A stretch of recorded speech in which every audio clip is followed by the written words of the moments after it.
on a Thursday. A day of mass hysteria around here. It's the Mike Church Show on the Crusade Radio Network. We are live asking the question of the day. What in the wide, wide world of sports is going on here? Well, I'll tell you. In order to ensure the security and continuing stability, the Republic will be reorganized into the first galactic empire.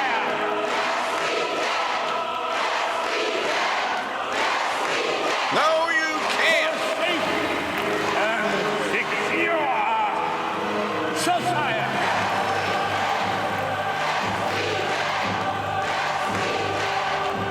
So I'm calling on Congress to pass these reforms, and I'm going to sign them into law. You called down the thunder, well now you got it. You tell them I'm coming, and hell's coming with me, you hear? Hell's coming with me!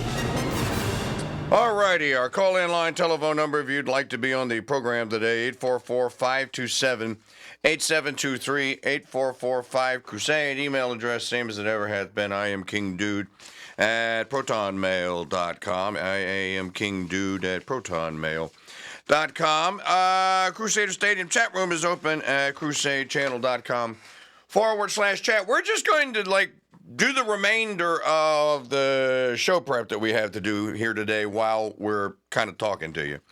Because for some reason, time just kind of got away from us today. So, what should we talk about? Well, obviously we'll talk about the latest on the Doge controversy, the latest on federal judges pretending as though they're president, and all of that sort of stuff here. I found an interesting story yesterday.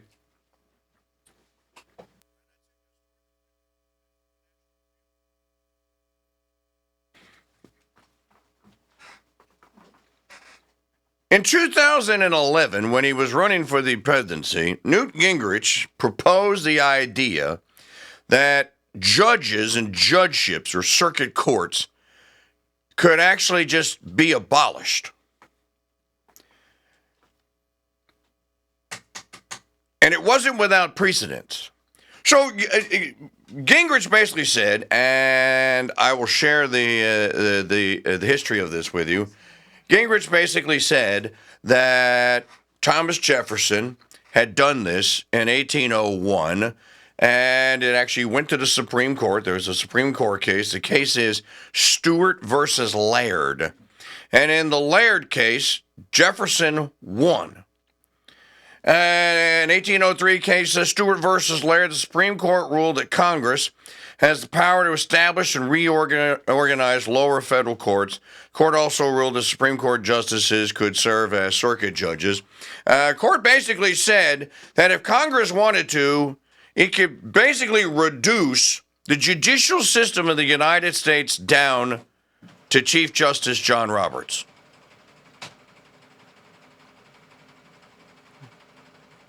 Man, that printer sounds like it needs some Earl. This is a power that was reserved to Congress in Article 1, Section 8.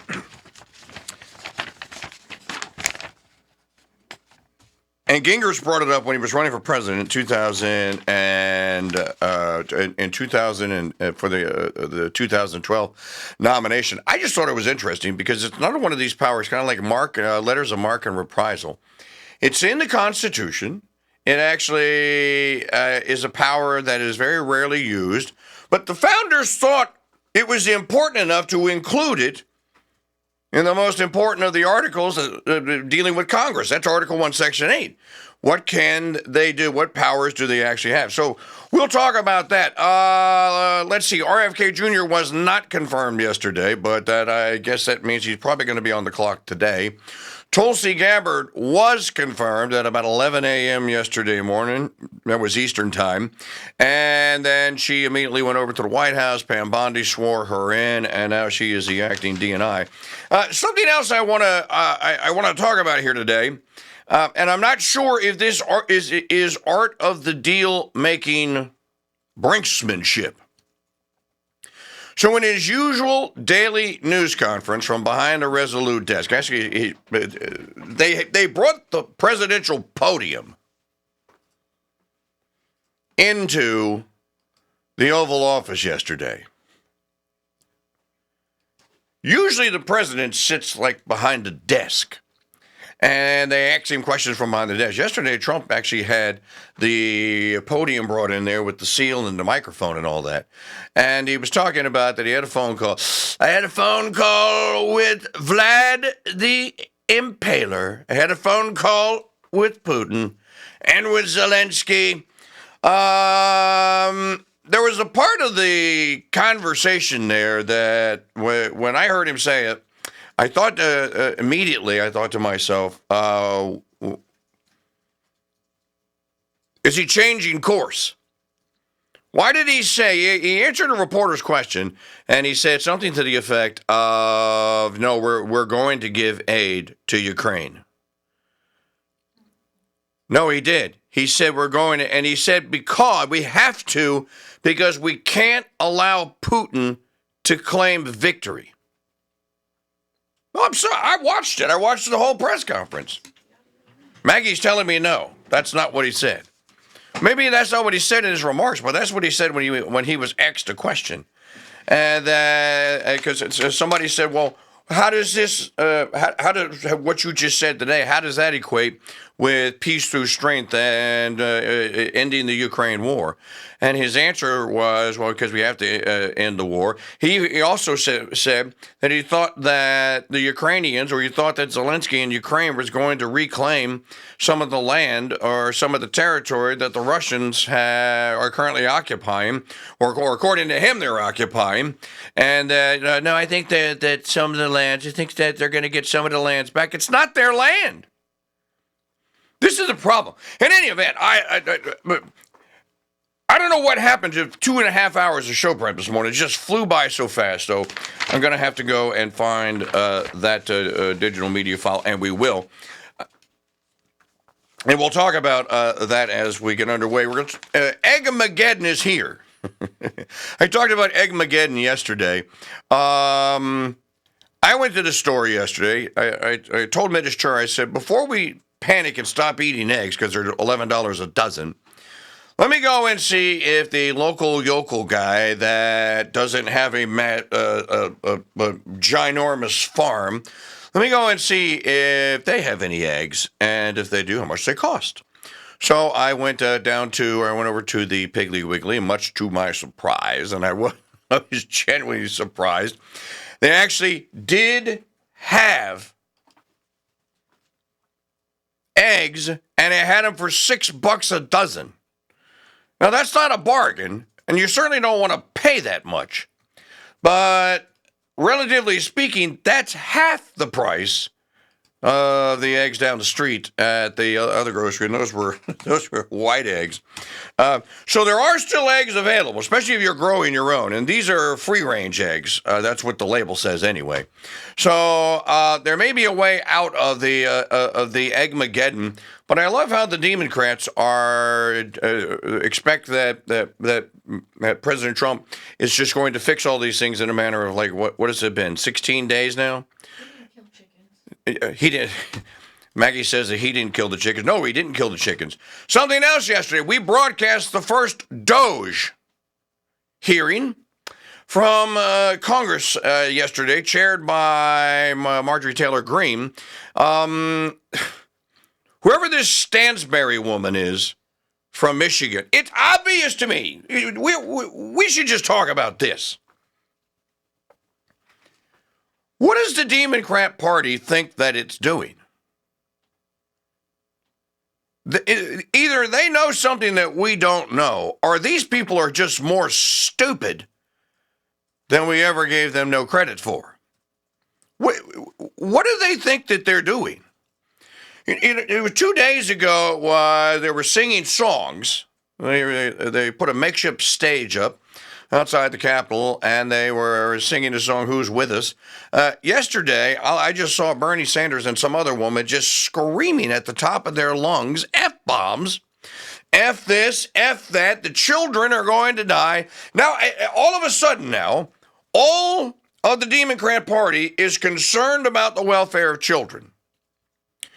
When Kamala Harris, Kamala the Shape Harris, was running around campaigning for the presidency, the only time children came up was in the context of more and better ways to kill them before they can escape the womb and become citizens. Now all of a sudden, like, if we don't do this, if he gets away with this, then tens of millions of children are going to starve. They're going to starve. They're not getting health care. They're never going to get another medical exam. This is just complete and total hysteria here and most of it is centered around, well, he cut this, he's cutting that.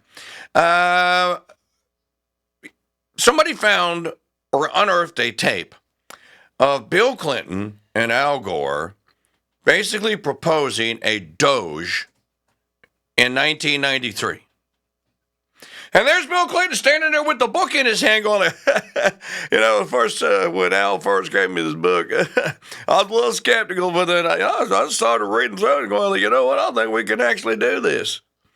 Well, tell them how we're going to cut government, cut waste, fraud, and abuse. I think it's actually a good idea. There's another tape, we'll play it for you later, with Barack Hussein Obama pretty much saying the same thing, and there's Biden standing right there. There's Biden standing right there, and Obama saying, I promised the American people that we were going to come in here and cut some things out because we can't afford them, and got to find the fraud and abuse, too. Going to get rid of that. So I formed this committee. Did you know that Obama had formed a committee? Basically a Doge committee? Why wasn't that a constitutional crisis? I'll tell you why that wasn't a constitutional crisis. Or a constitutional crisis, because they didn't mean it.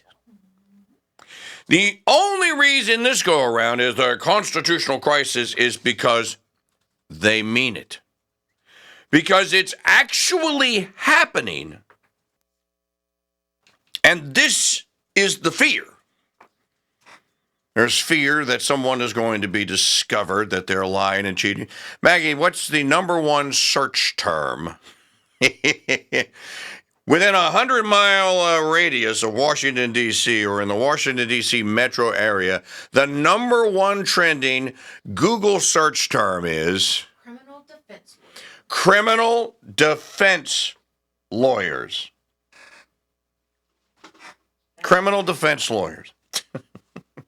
I wonder why they may be looking for criminal defense for. Oh, the number two search is RICO. As in, what's the if someone charges me with under RICO, what are my what constitutes a RICO charge? Well, they ought to know this because they charged Trump with it 2 years ago, so they all should be familiar with the law. They cheered it on. So we have that. Of course, there was another press conference yesterday, and that I talked about. The Oval Office, talk a little bit about that. Why are they trying to save USAID? Well, I'll tell you why they're trying to save USAID. Because it is a jobs program for tens of thousands, if not millions, hundreds of thousands of people around the world. And people are being laid off every day now for fear that the companies are going to have to they're not going to have the dough because we're not giving it to them to make payroll. This actually begs the question: so all these NGOs had no other form of income other than grift from the United States Treasury? Think about that for just a moment. You don't have any savings? You don't have any equity in your little nonprofit? You weren't sacking or sucking money away for the proverbial rainy day? So they were living hand to mouth. and the United States Treasury was putting the money into the hand, and that was the only source of income. Something's just not right about that. As President Trump was saying yesterday, and I agree with this, he was saying, you have this kind of money with no accountability whatsoever. I'm telling you, we're going to find out. We're going to find out. I'm telling you, there's your kickbacks. All of us know what's going on. We all know. The amazing and the funny thing to me, because sometimes I think it's amazing, sometimes I think it's funny, sometimes it's outrageous. The amazing, funny, outrageous thing about all of this is that you and I, simpleton John Q, Jane Q citizens that we are, we know exactly what they're doing. We know how they did it. We know who they are. We know what they have been doing, and we pretty much know how. You know, for members of Congress to act like we are so shocked and angry, we are just angry and so surprised that all of these people and all of these entities. Trump said he's going to do a press conference today. We'll broadcast it live here on the Crusade Radio Network. And he said, I'm going to show you, because I'm going to bring you names. I'm going to name names of people who were getting kickbacks. So all of this is happening in, and what is, okay, so the 20th, so today is the 13th, right? So 13 and 11, and 24 days, we're 24 days into Trump 2.0, and the Democrat Party is now in a complete and total full-blown panic. Let's talk about citizenship and immigration for just a moment. Can someone explain to me how Ilhan Omar became a member of the House of Representatives? Can someone explain to me why the good people of the United States should allow Ilhan Omar to remain a member of the House of Representatives? Let's go one step further. Why should Ilhan Omar even be allowed to remain in the United States? There's an article at the Federalist.com. Let's see who wrote this. About this very subject here. John Daniel Davidson had previously written about how Ilhan Omar ought to be deported. People act as though you can't deport someone once they're here. Yes, you can. You most certainly can. Hey, can we bring back banishment? Is it time to bring back exile? Ilhan Omar is a walking case for higher U.S. citizenship standards. This is M.D. Kittle. After America-hating Congresswoman Ilhan Omar hosted workshops. Now, look, this is what she did. Advising illegal immigrants on how to avoid being deported. Representative Brandon Gill said what a lot of American-loving Americans were thinking.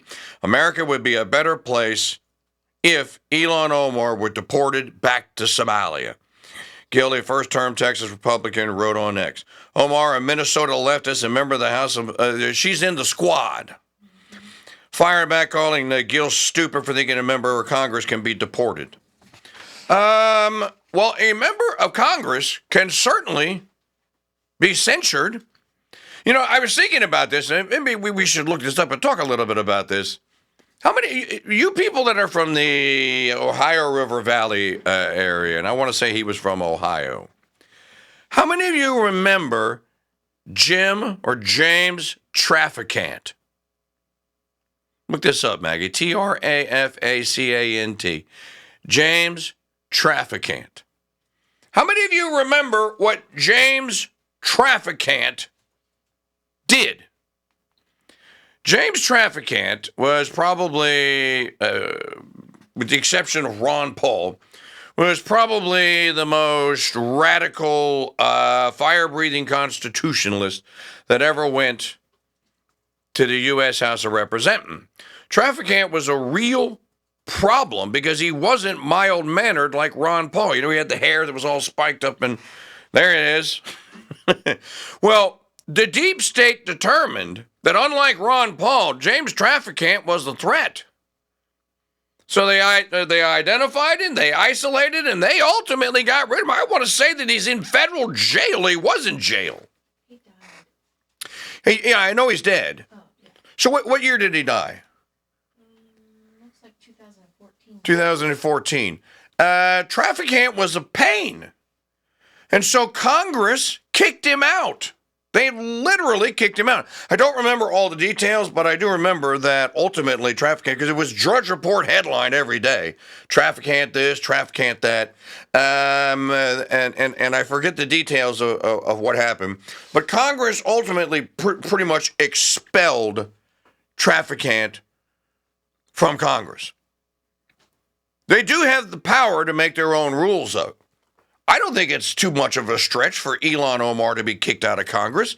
This woman is a walking, talking violation of federal law. She's been running around for however many years that she has been in the U.S. Congress, saying that everyone that doesn't live in her district is a racist, hick, hayseed bigot, and that America needs to become more like Somalia, where she came from, right? And that we're all wrong and the Somalians are all right. Well, I have a question. If that's the case, why did you leave Somalia then? You know, I think that this is, that we ought to all make Ilhan Omar the cause célèbre for bringing an end to all the current methods of legal immigration. Citizenship ought to have some worth. It ought to be worth something. It ought to be an honor. It should be something prestigious that you can only gain because you really desire it, you really want it, and you're going to pledge yourself to become the model, perfect American citizen, not the citizen of another country stuck in America. Big difference. And they're not just Democrats. They know the wheel has run off. This country doesn't work. The Democrats, they took the House, they're in control, and I could die. Paydays creeping, the tax increasing in wintertime, and in July, they marry gays by the hour and lesbos by the minute. Took our wetlands and changed the speed limits. I'd like to call them something, but they charge me with crimes of hate. War is something for the strong. They'd fight a hurricane before the caliphate. There's only one Hillary, but I don't care. Another vast right-wing conspiracy. There's Democrats somewhere. How about if we say that when the Democrats run America, every single day we're going to fight for universal health care? That's what we believe in. This country doesn't work. They say Bush lied and people died all afternoon and half the night. Impeachment hearings, Bush knows they'll be held to pay. Hey, they'll whack him right. We ain't caught a detainee now in over a year. Our Iraq redeployment's gonna start right here. If the phone's bin Laden, you can tell him he can bomb away. War is something for the strong. They fight a hurricane before the caliphate.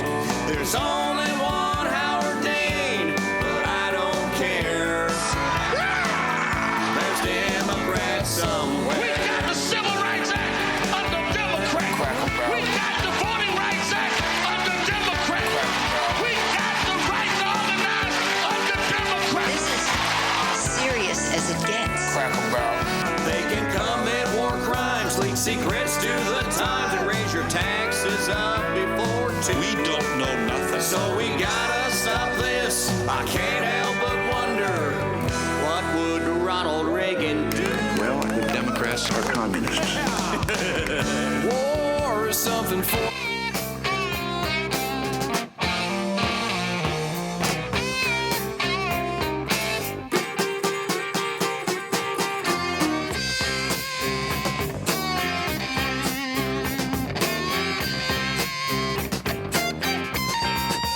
Well, I was rolling down the road in some cold blue steel. I had a blues man on the back any beautician out the wheel. We're going downtown in the middle of the night. We're laughing and I'm joking and we're feeling alright. Oh, I bet I'm nationwide. Yes, I bet I'm nationwide. A radio juggernaut. The left and Baphomet's useful idiots have no answer for. Mike Churchill's on the Crusade Radio Network on a Thursday. If you're watching on YouTube, you know we already lost the initiative. Supposedly, if immediately when the stream starts, if everyone that is watching the stream gives immediately, as soon as you hit it, gives the thumb up, like button, and then those of you that are able to leaves a comment or goes into the chat and makes a chat. That then forces the YouBoob algorithm to acknowledge that, hey, there's a stream over there and a lot of people are doing a lot of stuff on it. It must be really happening. And then it will display it to more people. So if this is you and you're on the YouBoob, then if you would do that, fantastic. And subscribe to the channel if you're not a subscriber. This portion of the program brought to you by the Founders Pass membership service. Sign up today. Just $5 gets you in the door. And you're going to want to have this around when we run this afternoon, when we run episode 2 or the second hour for our Article 5 Amendment Convention show that we did back in 2010. Everything you ever wanted to know about an Article 5 Amendment Convention but was afraid to ask will be revealed with Randy Barnett and Tony Blankley, Bruce Fine, Kevin Gutzman, Tom Woods, and many others on the program. We recorded this back in 2010, 15 years ago at the XM broadcast studio. So you can catch it today, but you have to have the premium stream. The only way to get it is to sign up and be a Founders Pass member.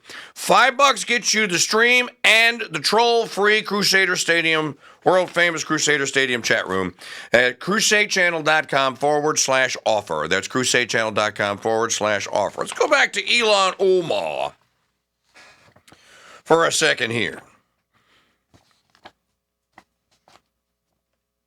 So this Gill guy said we ought to have her deported.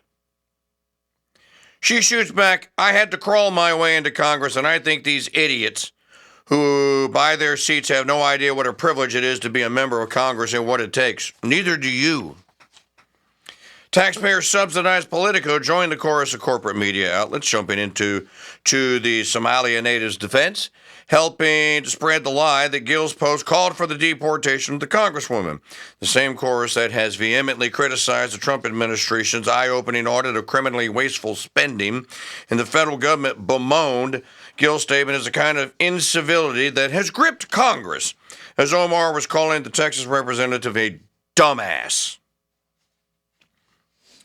Gill called Omar out for apparently participating in a seminar advising Somali illegal immigrants on how to avoid immigration and customs enforcement. No, this is not alleged. She did it.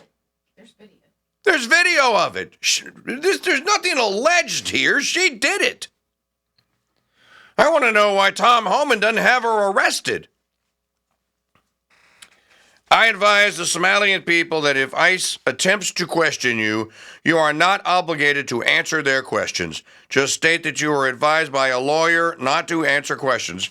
You know, this is, remember the hysterics that people were flying into 10, 12 years ago when we were talking about when the Obama regime was showering every sheriff's department and county mounted police department in the U.S.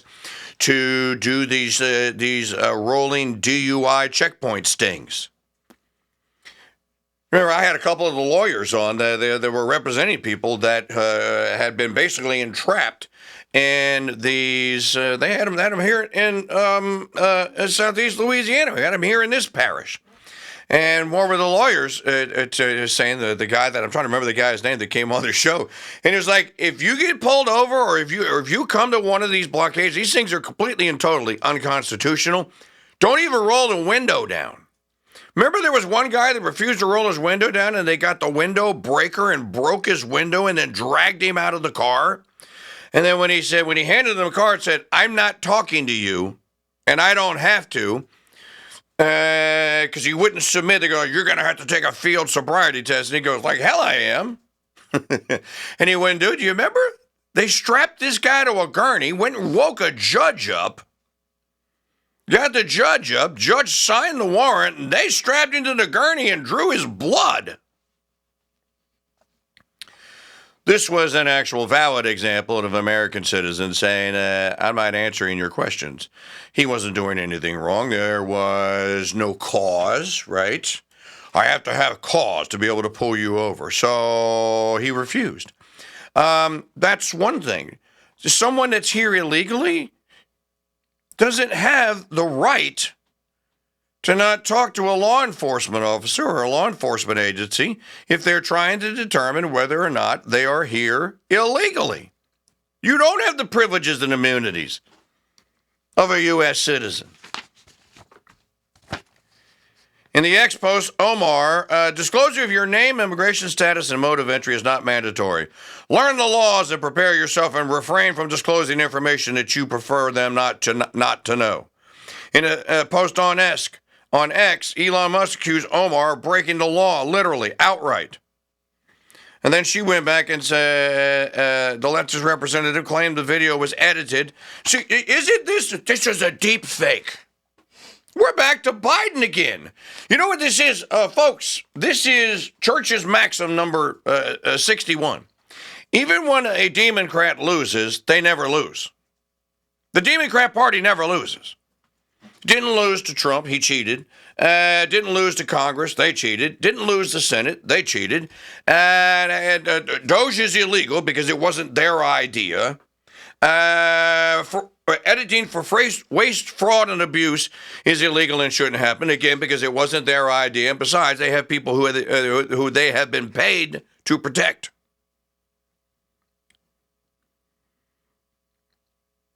And I guess it would be wishful thinking that you would wish that these people maybe they would learn this time. Maybe they'll stop being Democrats. No, that's why the Democrat Party ought to die. These people are not American citizens. They don't, or American patriots. They don't love this country. They don't love anything about it. They certainly don't love me and you. And without the ability and without the right to be able to tell everyone what to do and to act as little totalitarian, tin-horn dictators who were allowed to pay people. You realize, let's just say it is discovered. I'm just going to throw a number out. Let's just say it is discovered that 100,000 people are working in various NGOs as a direct result of USAID grift. But just using it, we'll round it off. 100,000. Let's say for just a moment now that this is primarily a Democrat Party illegality or crime. So how many of them are there? Well, there's 215 of them right now. But when Pelosi was Speaker, I think at the high water mark, they had like 245, I want to say. She almost had a veto. She could almost override a veto, not quite. So let's just say they had 200. Let's round it up to 250 because you have churn, right? You have some that come in and they are voted out and they leave. But while they're there, they all have their shot to employ USAID people. Let's do the math. Let's just say it's 100,000 people, okay? Follow along at home, kiddies. 100,000. I'm going to divide that. Let's just say it was 200, an average of 240 Democrats a year doing this. So basically, on their payroll, each one of them has 416 people that they're directly or indirectly employing. And I'm lowballing that number at 100,000. That's a great gig, isn't it? How many of you people employ, directly or indirectly, 416 people? Oh, and here's the best part. You get to employ 416 people with OPM. Miniature play, speak English. What is OPM? OPM is other people's money. There, I just did the math. Play with me for just a second. What if the number is 1 million? Directly or indirectly as a result of USAID. Now each member of the Democrat Party that has votes in Congress, you know what, I forgot to add the senators in. That's 4,000 people whose employment, wretched as it may be, is directly or indirectly responsible or at the behest of a Democrat member of the United States Senate or the U.S. House of Representatives. You know, maybe Elon should process this that way, and he should break this down and say that if this is going on, this is what the American public is now being asked to finance and to continue to pay for. Well, I have a question. If that is the case, and again, I lowballed it at 416, someone is going to the grocery store today and is going to be confronted with a $11, $12 a dozen or $11 or $12 for a dozen eggs, which is the fault of the same entity that's now employing 416 people, and these people aren't in the United States. I told you the USAID offices around the world look like palaces. Why should this continue? There's no reason. This isn't even a question mark. I don't even like President Trump and Elon Musk leaving question marks at the end of the sentences. Well, we're going to take a look at it. Don't take a look at it. Get rid of it. Start over. If it truly is necessary, make this Congress appropriate the money for it then. Make them appropriate it, buy an act, and make those bastards vote on it. Put your name on it. And say that with this act, we are employing 416 people per member, and none of them are American citizens. And none of them live in the United States. Oh, but it's for your good, America. Back to the Elon Omar story. In an interview with the Federalist, Gill said Omar's conduct raises serious questions about where the Congresswoman's loyalty lies. This is a quote. In her conduct and her rhetoric, she's talked about being Somali first. She's aiding and telling illegal aliens how to avoid our laws and our customs. That is utterly repugnant, Gill said. Her behavior indicates that she is more loyal to illegal aliens than she is to American citizens and to this country. We have to ask ourselves also, is American citizenship the most valuable thing in the world, or is it not? We have allowed, in this instance, our legal immigration system to hand out citizenship to people who really have no business being here. You know, I have to ask a question, and I really don't know much about it, but I know that the movie Black Hawk Down dealt with the aftermath of the Somali policy. What were we doing in Somalia to begin with? You remember Ridley Scott made the movie Black Hawk Down? Well, that happened in Somalia. Where were Marines, where were Special Ops Forces, that were supposedly going to apprehend or detain or whatever this warlord dude the day that everything went south? And that's what the movie's about. So the movie came out, 1993, 94, something. Clinton was president when Black Hawk Down came out. But it told the story of these... Oh, did it come out in 2001? Okay, so it was about something that happened in 1993 or 1994. So was this a Clinton initiative? I don't remember the details. But what were we doing in Somalia to begin with? And if we were there in Somalia, and if the movie Black Hawk Down was any indication of just how bad it is in Somalia, did we create the refugees that had, like, Elon Omar and her family, and that had to be imported here? I'm pretty sure that that's what happened. What's that? The incident happened. Yeah, the incident happened in 1993. Again, another instance where American foreign policy ruins entire countries, and then we have to take the result in. We've allowed in this instance our legal immigration system.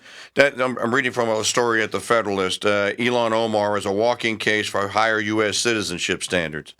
We've allowed in this instance our legal immigration system to hand out citizenship to people who really have no business being here, who get an enormous amount of benefits from being an American, not only from their constitutionally protected rights here, but also an enormous, oftentimes, welfare. And that's a problem. It does raise serious questions about our legal immigration system. This is something we should tackle over the next 4 years. Bring it to an end. Again, end the policy. If someone is grandfathered in because they're already here, there's really nothing you can do about that. But you can sure as Hades make sure you don't add to that number. I want to say that I'm just going from memory here. Many countries since World War II have determined that they don't want any foreigners emigrating into their country. And so they have completely eliminated all immigration. You can't immigrate.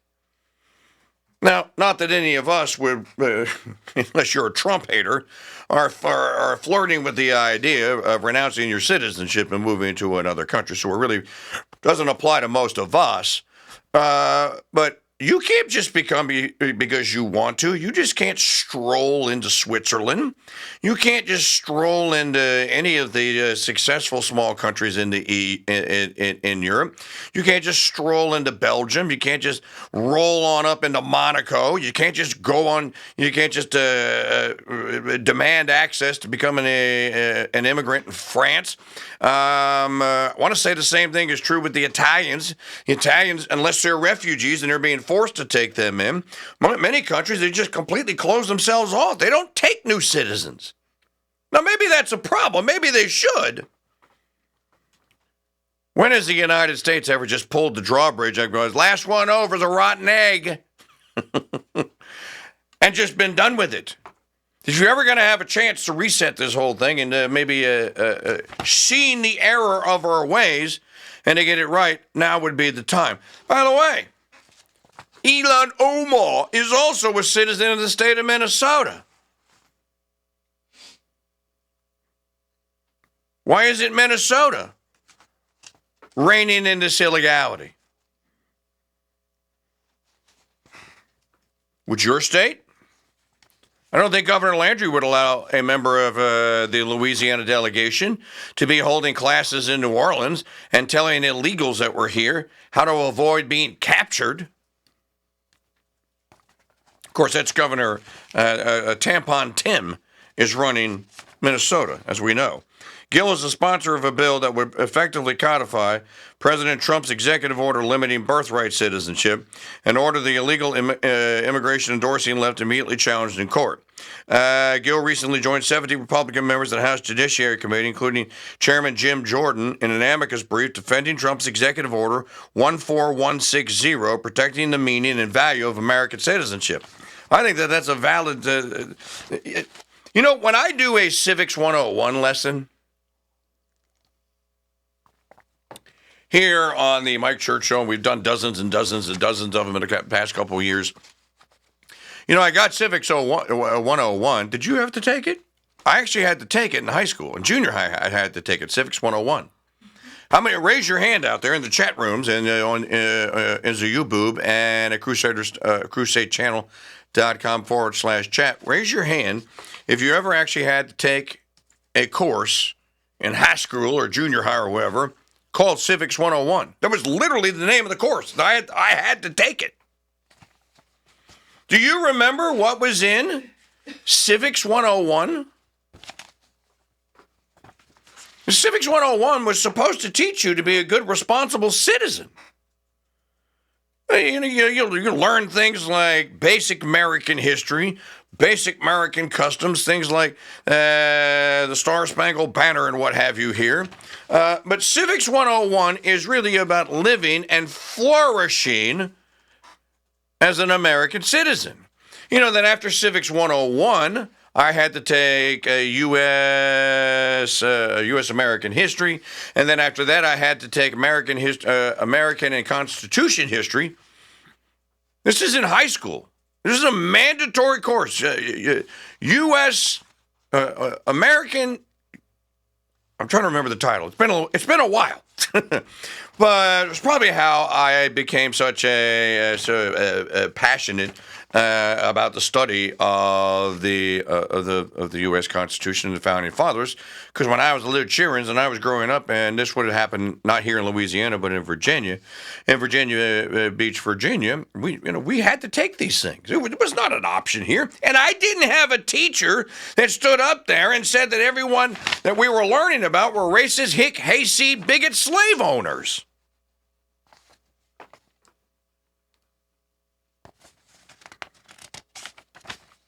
Omar has a long history of anti-American and anti-Semitic rhetoric. That's why she was booted from the House Foreign Affairs Committee. I think we should answer the Constitution question, though.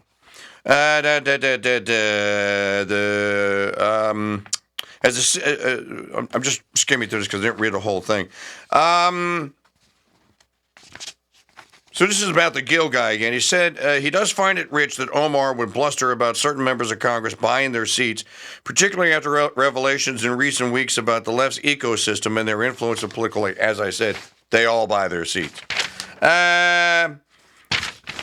It concludes with this: if you think about it, whether it's Congresswoman Omar or anybody else who clearly doesn't have sincere allegiance to this country, it really is a damning indictment of our legal immigration system that we would allow someone who hates the United States, hates its heritage, hates the principles upon which it was founded, to come into this country to begin with, the congressman said. Dude, you better watch that, bro.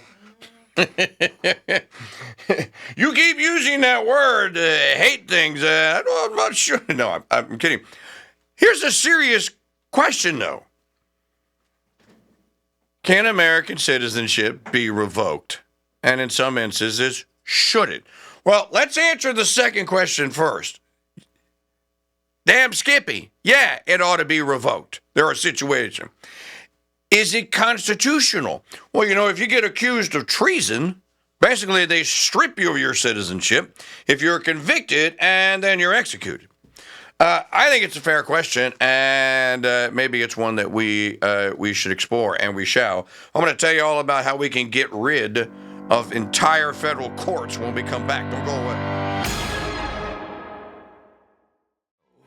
A lone voice crying out in the wilderness. What rights do you think you're referring to? Rights, like in that official paper that they wrote down the street there? That's the Bill of Rights. Yeah, the Bill of Rights. Don't it say something about going after what makes you happy? No, that's the pursuit of happiness. But what's your point? My point is I'm pursuing something and nobody looks too happy about it. He's defending your pursuit of the right to happiness by way of the truth since Rocky IV. Who's got the right to tell you that? Who? Nobody. The Mike Church Show is heard exclusively on the Crusade Channel. King-size truth from radio-sized speakers.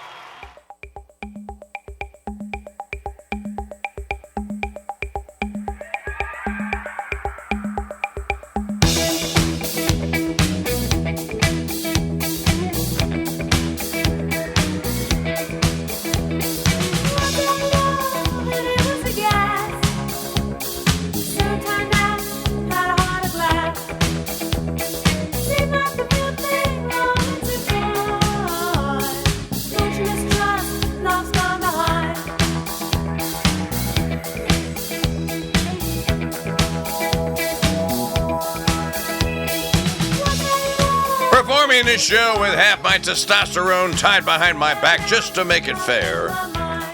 An oasis of common sense. Toxic masculinity in a sea of angry, out of key, out of tune, singing single cat ladies. Where did the single cat lady go? It's Mike Church Show here on the Thursday morning, morning to all of you. Here on the Crusade Radio Network. Call and line telephone number, same as it ever has been, 844-527-8723. 844-5-CRUSADE. There is to be a press conference I'm just reading the daily guidance here. President hosts a press conference with Prime Minister of Republic of India, Narendra Modi. At 1, Trump will be signing executive orders. I'm just because he said he was going to name names. I don't know if that was going to happen at the 1 o'clock or at the 5:10. I probably not going to be around for the 5:10, but I would be around for the 1. So as we have been doing, we break into a regular programming pretty much every day here and broadcast these press conferences or other events live. And we will probably do the same. Another reason to take the app with you, Crusade Radio Network app. This portion of the program brought to you by the app. If you go to if you have your mobile, pick this guy up, open any browser, doesn't matter what it is, and type in crusadechannel.com/app, APP. That will take you to the whatever store it is you need to download the app from. It'll take you right to it. And all you got to do, it's free, it don't cost nothing. Just hit the button and bammo, you got the app. The show streams live on it. If you're a logged in Founders Pass member, you get the premium stream on the app.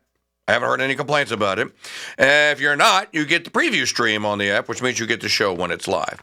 It's well worth the free download, so download it today. Again, on your mobile, open a browser up, go to crusadechannel.com/app. Federal judge allows Trump admin buyout program to continue. I want to hop back into KingDude's Wayback Machine. Let's talk about whether or not Judge, what is this clown's name? Judge, the one that's getting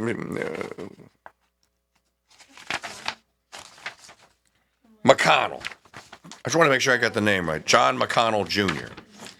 This is the judge that was blocking the Doge and told Trump he had to put the porn sites back up and that he had to put the tranny mammy sites back up and that because it was Biden's money and he had to spend Biden's money and he couldn't do anything about money that was appropriated for Biden to spend, et cetera, et cetera. Trump goes, well, no, that's not how I read how we read the rule. And no, we're not going to do that. Democrats know who these judges are. It's called judge shopping. So they basically go like, okay, who can we bring this to who's going to side with us? Now, in a perfect system, you'd say that justice is blind. Lady Justice sees nothing, right? That's when you see the statue of the woman holding the scales in her hands and she's got a blindfold on. She's a Democrat. She's ugly. She's naked. And she doesn't have a blindfold on. That's a Democrat, Lady Justice. Or I'm sorry. Since we don't know what a woman, if you're a Democrat, you don't know what a woman is. It's just person justice, right? This McConnell guy is just making stuff up as he goes along. He's just inventing things like they all do and going like, well, I found in the penumbras and, it's precedent here, this and that. They can never actually cite the statute or the law. Now, they may have a clerk pull one out of a book somewhere and go like, well, in 1923, this happened here. I want to talk about, because we're not about outrage porn here, what to do about this. How about ending that court? Miniature plane, you can't do that. Yes, you can. In 2011, when Newt Gingrich announced he was going to run for the presidency, one of his platforms, or one of the things that was in his campaign, was reining in the federal judiciary. Now, the usual suspects and the usual neocons and the usual media suspects, of course, all had hysterical hissy fits over this. You can't just end judges. When the reason they don't want you to is because they own the courts. See Fani Willis, see Maltizia James, see her, it's fair enough, and say the infamous Ninth Circuit. They can't get things done legislatively for the most part, so they go to the judiciary. They get the judges to do it. Here come the judge. Here come the judge.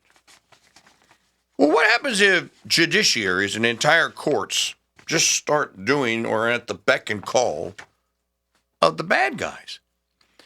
Did the Founding Fathers, this is the Civics 101, did the Founding Fathers leave a mechanism in case that happened?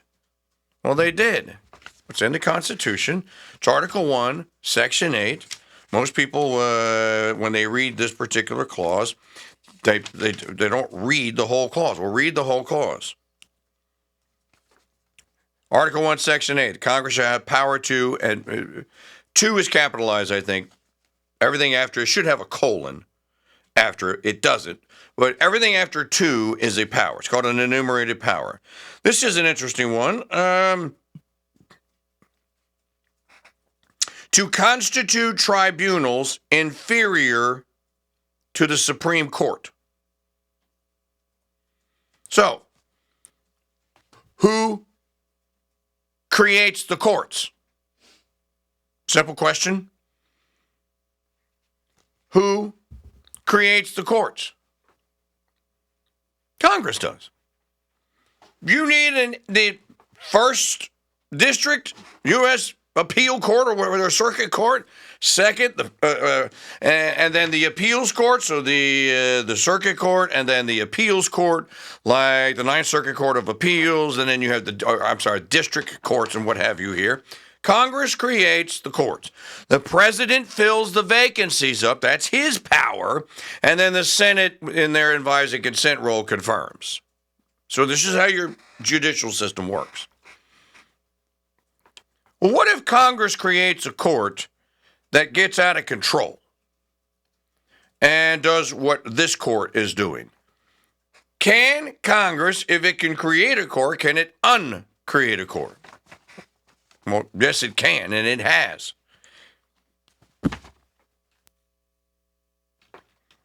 In his 21st century contract with America, Newt Gingrich sets forth his broad proposal to restore the proper role of the judicial branch by using the clearly delineated powers available to the President and Congress to correct, limit, or replace judges who violate the Constitution. As his lead example of clear legislative and executive remedies that have been used in the past, Gingrich states, quote, by the way, this is from Gingrich's 2011 campaign for the presidency. Thomas Jefferson and the new Congress abolished over half the federal judgeships and reorganized the federal judiciary with their repeal of the Judiciary Act of 1801 and then their passage of the Judiciary Act of 1802. The white paper that Gingrich links to develops his position more fully. Here's Gingrich's historical account of the Jefferson precedent.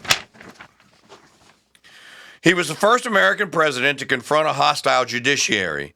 The Federalists had used the federal judiciary to enforce the Alien and Sedition Acts of 1798 to imprison Jeffersonian activists.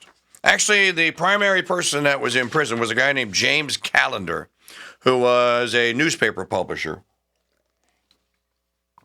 He was also a Jefferson hater. Callender is the guy who gives you the story of Sally Hemings, by the way.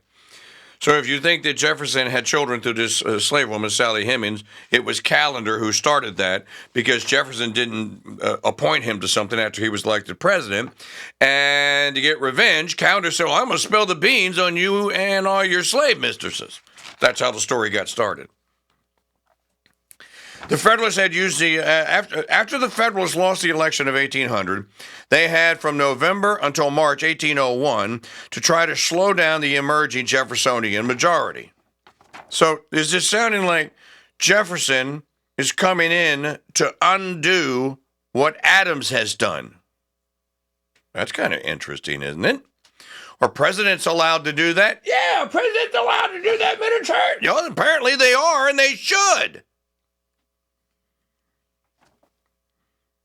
The Federalists more than doubled the number of federal circuit judges, picked the judges, and had their departing Senate majority approved the new Federalist judges.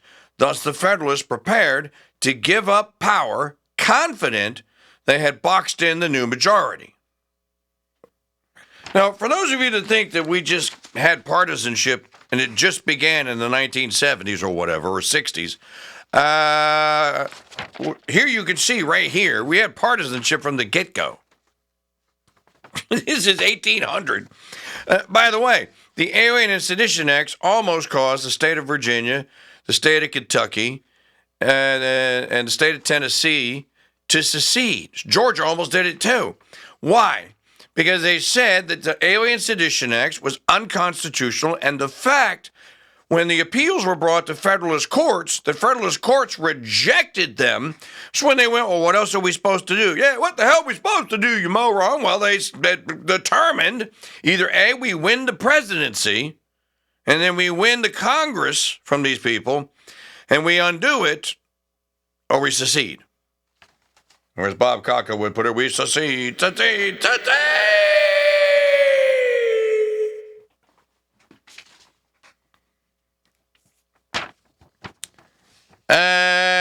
The Jeffersonians reacted to this post-election court packing with fury. They called for new appropriators, they called the new judges midnight judges.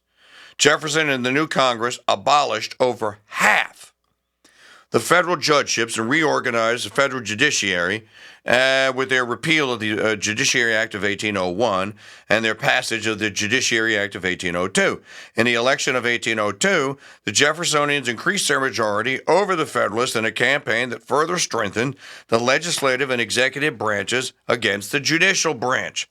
The Supreme Court ruled in Stewart versus Laird that this action was within Congress's constitutional powers under Article 3. This is from the ruling. The Constitution vests, now this is the SCOTUS here. This is what they call precedent. Every leftard on earth should love this. We have this precedent of killing babies in the 14th Amendment. The Constitution vests with the power to create and abolish all federal courts with the sole exception of the Supreme Court. Congress even has the power, as Congressman Steve King of Iowa frequently notes, to reduce the Supreme Court to nothing more than Chief Justice John Roberts sitting at a card table by himself talking to a candle. I added that part in. During the administration of Thomas Jefferson, the legislative and executive branches worked together to abolish over half of all federal judgeships, 18 out of 35. While abolishing judgeships in lower courts is the blunt tool and one whose use is warranted only in the most extreme of circumstances, those who care about the rule of law can be relied upon to consider whatever constitutionally permissibly tools, that's a tongue twister there, they can find to fight federal judges and courts exceeding their powers. It is one of the many possibilities to check and balance the judiciary. Other constitutional options, including impeachment, are better suited in most circumstances to check and balance the judiciary. So what are we learning here? By the way, if you Google search this, you'll find this. If you search for Stewart versus Laird, you'll get Stewart versus Laird was a case about a judgment made by a circuit judge whose position was abolished by Congress. Case also considered whether Congress could require Supreme Court justices to serve as circuit judges. A practical exposition of the Constitution by the courts, little if any more pronounced than in this case, was too strong to be shaken or controlled. So the Supreme Court ruled for Stewart and against Judge Laird. Now, let's unpack all of this in our little Civics 101 lesson here. If Mike Johnson wants to grow a spine, and if Trump wants to send a note down the Potomac, I'm tired of these judges. Judges have got to go, Mike. There's too many of them anyway. We have too many courts, not enough legislatures. Too many courts. I want you to get rid of them. Get rid of them, get rid of them, get rid of them. Here's the ones that are problems. They're run by Democrats. Get rid of the 9th. Get rid of the 7th. Get rid of the 6th. And get rid of the 2nd. Just get rid of it. We don't have to have it. Tell them Trump said they're all fired. You're fired.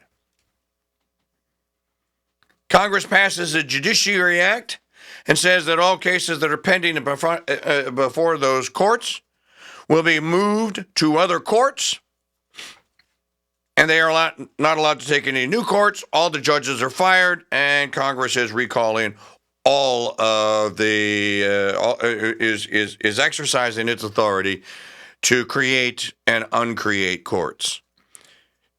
If you want to permanently defang the Democrat Party, that's one of the ways that you should think about doing it. Enough of this. Just enough of it. So you want single party rule. I don't want party rule. And I don't want democracy. I want my republic back. And the only way I have a shot at getting it is to eliminate most of what has been created under the U.S. Constitution, including their courts. But miniature play, that's radical. They'll never go for it. What if they're successful in stopping the entire Doge experiment? What if the first thing that happens when RFK Jr. is confirmed today and he's sworn in this afternoon, and he goes to HHS, and then he goes to the Secretary of Agriculture, goes, "You're fired." And then he asked Thomas Massey, or maybe he asked Joel Salatin or whoever to come in and be a Secretary of the Agriculture, and says, the first thing I want you to do is to stop the USDA from policing local farmers' meat products. I want you to stop it because we're going to change the rule. And until the rule is changed, I don't want this enforced any longer. What if then one of the big meat packers runs off to a federal court, and they will, and gets an injunction? What if the next thing that RFK Jr. does has something to do with no new drugs are being approved? Stop, full stop. Especially this mRNA crap. Nothing. We're going to reshape the entirety of the process here. It's going to be based on science. So you're all fired. Well, of course, you know the usual suspects. They're going to run off, and they're going to go to a federal judge. And then pretty much as the Trump cabinet takes power and presides over agencies, everything that they're going to do, the Democrat Party, we already know what the playbook is. We're going to take you to court. We're going to sue you. We're going to tie you up in court.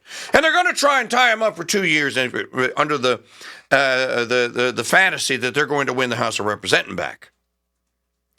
Now, this may sound like miniature play. That doesn't sound like a very democracy to me. Doesn't sound very democracy to me either. But is there a remedy that Congress has available, and all you need is a majority vote in the House and a majority vote in the Senate, and then Trump's signature to do the Judiciary Act of 2025? Let me ask you a question. Why wouldn't you do the Judiciary Act of 2025? If Speaker Zion King,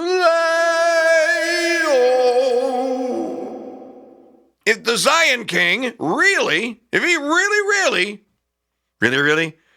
pinky promise really, if he really wants to fix these things and wants to see to it that it is somewhat of a permanent fix, Jefferson thought he was fixing things permanently, well, then do the Judiciary Act of 2025.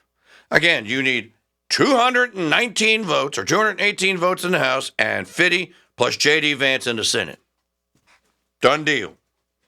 There's nothing about an act of Congress they can do. You know what the irony is? They'll appeal to a court. If they were to have the Judiciary Act of 2025, they would appeal to a court. But what if it's a court that just got abolished?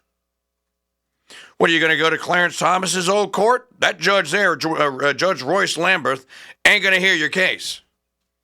So, folks, I think at the end of the day, what we're talking about here is the difference between, are you here to actually, if this is truly a revolutionary moment, are you here to actually solve problems and prevent what we're all seeing being dismantled in front of our eyes from happening again? If that's the case, well, then you need things like a Judiciary Act of 2025. Can you imagine the hysteria of all of the leftard's precious federal courts being abolished? Can you, look, folks, they would literally be going to Second Amendment classes to learn how to shoot. There's not enough popcorn in this planet. Maggie says there's not enough popcorn on the planet. to keep for us to watch all of this. All right. Let's play some digital media files. We have 2 minutes left. Start at the top. No, you can't play that one. You can do number 2. Okay, you said you heard Trump say something.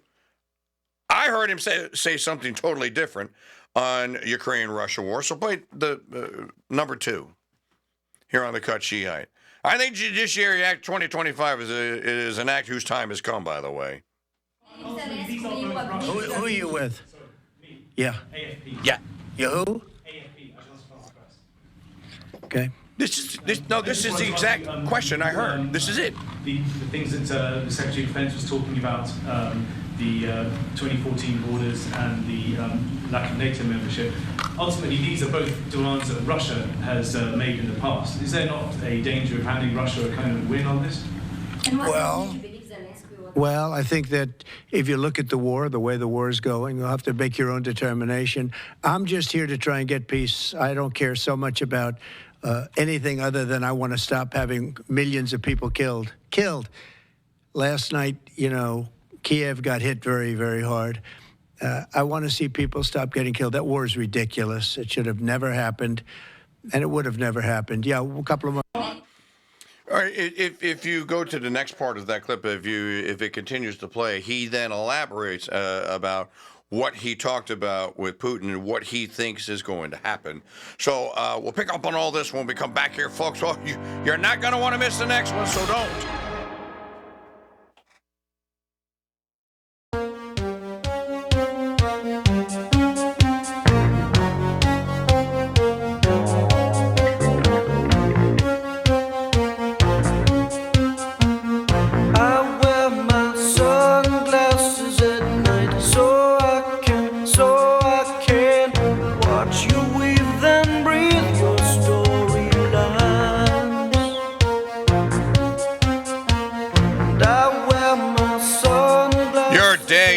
Watchmen against the evil of our elite rulers and the synthesis of all tyrannies.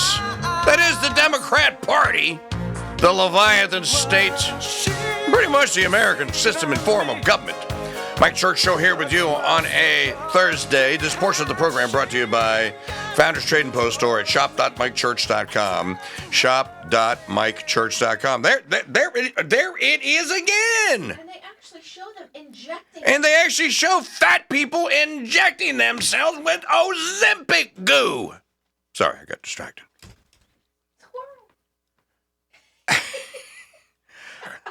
I mean, show them. Show everyone at home. Show them. Show them the commercial. Go to road.co/insurance for your free insurance. Give them the biscuit. Give them the busket. Show them the busket. I'm trying to perform this radio show here, and I look up at the TV, and there's a fat broad, and as Al Bundy would say, an overflowing glacier of a woman. There's an overflowing glacier of a woman there, actually injecting herself with an Ozempic syringe. Milka, what? We don't do that at the Founders Trading Post, by the way. And our spice rubs won't make you fat. And it also won't hurt your daily salt intake because they're very low salt. So get you right there. See that? That's the trio. That's the Beast of Butt Rub, the Chicken Mamu, which is everyone is raving about, and the Acadiana Steak Seasoning. I don't know why we're not sending like a trio out every day. I should be going to the post office every day. You guys are cooking. Give the rubs a shot. By the way, brand new shipment of cigars came from the cigar maker yesterday. Got them in yesterday afternoon. So they were just rolled on Monday. These are as wonderful, as tasty, and as fresh as they get from the Manchupia Maria. You can get a single, a 4-pack, or a 4-pack sampler. Check them out today. Same place the rubs are. Shop.mikechurch.com. You get people going blind from Ozempic, and then you have this parade of fatties on TV being shown injecting the Ozempic. This is the new weight loss. This is weight loss the way it used to be. Where's Jenny Craig when I need her? Where in the hell did Weight Watchers go? What was the other one? Yeah, Weight Watchers, Jenny Craig. What was the, don't tell me, I used to do ads for them. The meals. They still do meals and stuff. Yeah, but there's a company, oh, golly. Nutrisystem, thank you. You know what we called it? When we get a call for a Nutrisystem ad buy, and they'd make us sit in with the ad agency. It was like everyone was like, "Oh no, dude, they're gonna make us sit." Everyone hated New Year because you knew you were gonna have to sit in on this phone call with the advertising agency that did Nutrisystem, and they were gonna roll out their new Dan Marino diet plan or whatever. And the worst part is you knew that they were going to ask you. So we've arranged for all of you to get a 1 month supply. No! Don't please! I changed my address.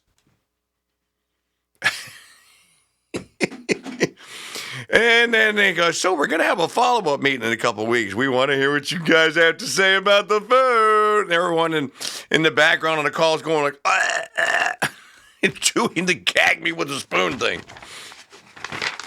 Some of these, seriously though, you lose weight because you go like, I ain't eating that. Like, I'd just rather not eat. I'm not eating that. You really will lose weight. Some of those plants. Why aren't they suing? Why aren't they trying to stop Ozempic? It's going to kill good old-fashioned starve yourself to death with terrible food diet plans. All right. Now you can play the Trump clip. Play digital media file number 1. I think this is this is what's happening here with MAGA 2.0. Actually, I think this is MAGA 1.0 because I don't think there was any chance at MAGA first go round. What I think is happening is during the 4 years, and especially during the last 2 years, when they tried to literally kill him and then lock him up in jail and his family and ruin his business, Donald Trump, the businessman, the art of the deal guy, realized that he was going to have to use his real world business skills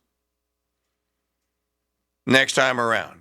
He was going to have to be the art of the deal-making guy that got him to become Donald Trump in the first place. He couldn't be the TV guy, the patriot dude, kind of turned president who was going to hire all the usual suspects, but he was going to give the orders, and then he was just going to sit atop of this guy. Because when he got in there, he went, "Oh man, dude, this is so messed up.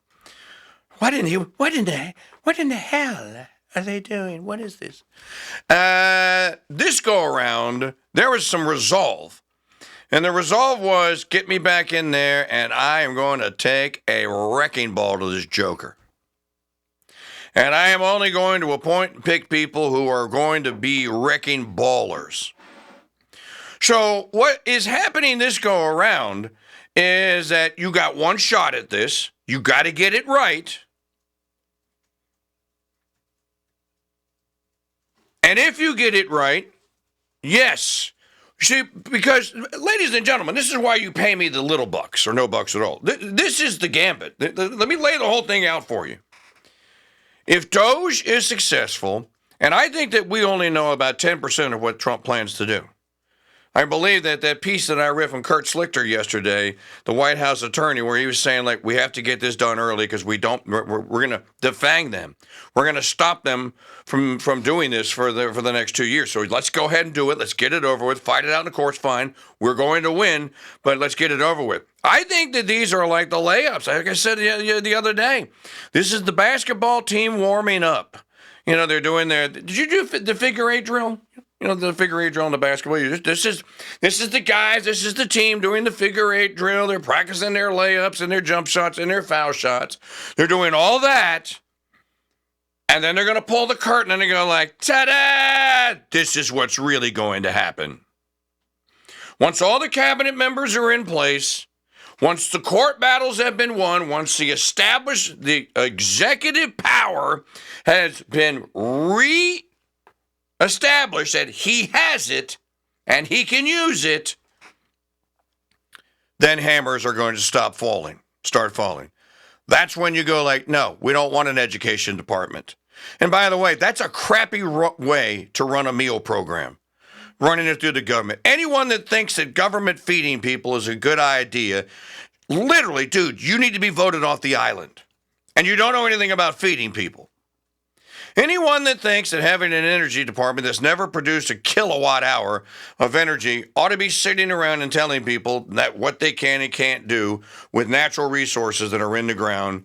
You know what? You should have your car taken away, and we should build a giant President Bukele camp for you where you can go live without electricity.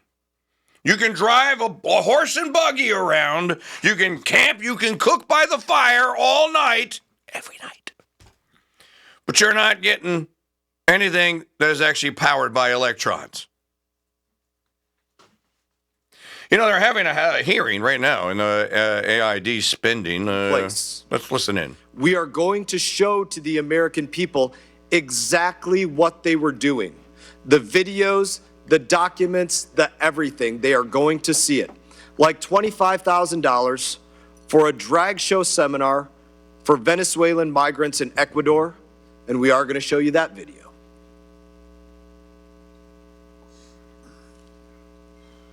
Oh, no sound, dude.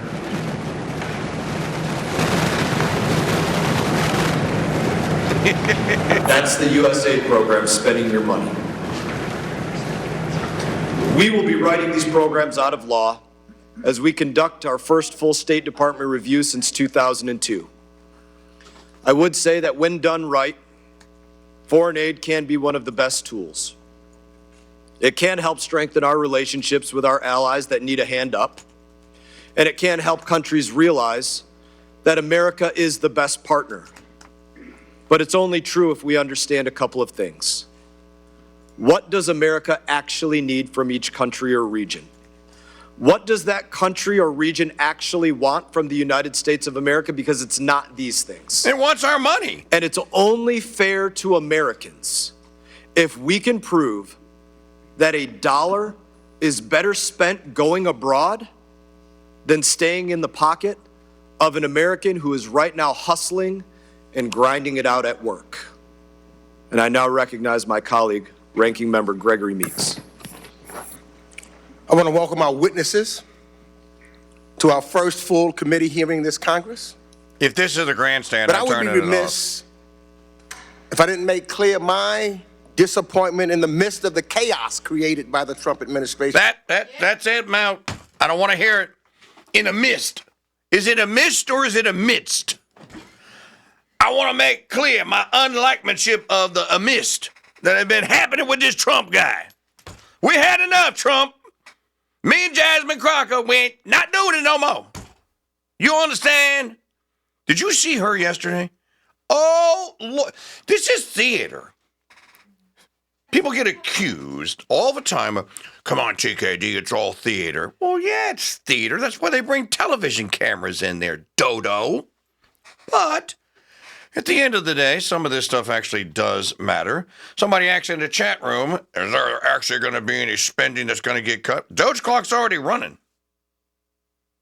You can go to National Debt Clock. There's the Doge clock on there and tell you exactly how much has not been spent or won't be spent. Now, I don't know this business that came up yesterday with the Doge. Do we have anything from the Doge hearing? Yeah, I have a few things. So Marjorie Taylor Greene convenes the Doge hearing, and she said, we're going to do this, we're going to do that, we're going to have Doge, we're going to have this, we're going to do this, we're going to cut this, we're going to get to the bottom of this, we're going to end this. And then she said the Doge program is going to do this. She's saying what the Doge program and the Oversight Committee is actually going to do. She hands it over to the ranking member, who's some quack from Michigan, whose name is Stansbury. And she just gets up there, and there was nothing about Doge in there. It was all about Elon Musk, the criminal. And I'm sitting here, I'm screaming at the television, and finally I just came on and cracked the microphone, and I said, I want one of these clowns cite specifically what law it is that Elon Musk has broken. It's amazing to find all these Democrats that are now so in love with enforcing the law. Play Trump, number one, digital media file number one.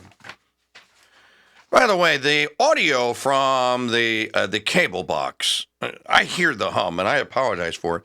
It's not the cable. I checked because I actually ran a separate set of cables. If you're listening with earbuds, you probably hear it whenever the TV audio comes on. It's not the cable. It's not the mixing board. It's the actual box from Spectrum. So I'm going to call them and ask and see if I can get a replacement because that should not be there. In any event, just because I just heard it. All right, play here. Does he know where the bodies are buried? Yeah, he does. And he's going to tell you today. Watch. Oh, yeah. Tremendous fraud. There's tremendous fraud. And it's hard to believe that you can have that kind of fraud. You're talking about are you talking about what? Wait. Which are you talking? You're talking about with regard to all of the investigations that are going on about this stupidity. What we're going to do is tomorrow I'm having a news conference. I'm going to read to you some of the names that hundreds of millions and even billions of dollars have been given to. And if you tell me that we should be giving money to those things, those entities, I think you'll probably have to leave as a reporter because you're not very talented. When you look at the kind of money, billions and billions of dollars being thrown away illegally, and there's no chance. I mean, I say it in front of our Attorney General, there's no chance that there's not kickbacks or something going on. When you give millions and millions of dollars to somebody that stands to look at something for 15 minutes and walks away with millions of dollars, that money's coming back in some form. And that's only one form of corruption. The biggest thing is what they do to our country. They're taking massive amounts of money and spending it on items. I went through a list of 200 expenditures that were made, and I found 3 that looked like they were reasonable. Okay, 3. And we'll be talking about that tomorrow. We have a lot of stuff. And I want to commend Elon because he's done he doesn't need this. You know, he's abused by you people every day. He's found more things than anybody could find. I think he's got the credibility to do it. I know he does. And it's his group of people. You know, they started off with 12. I call them 12 geniuses. They started off with 12, and they went to 20 and 25, and now they're up to almost 100. People are joining to help them because there's a massive fraud that's taking place. By the way, they're all volunteers. Big balls, volunteers.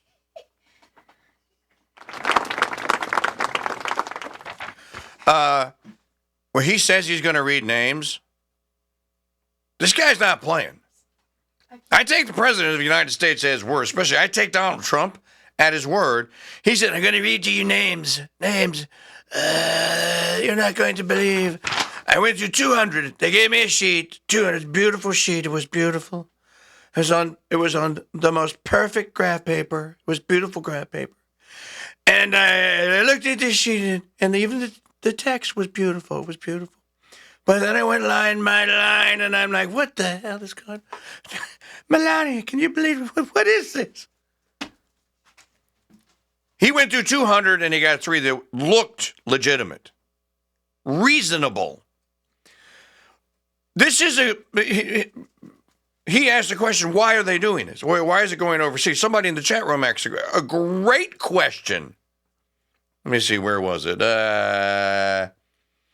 Elroy, today's your lucky day, pal. Elroy, thank you for the comment. Thank you very much.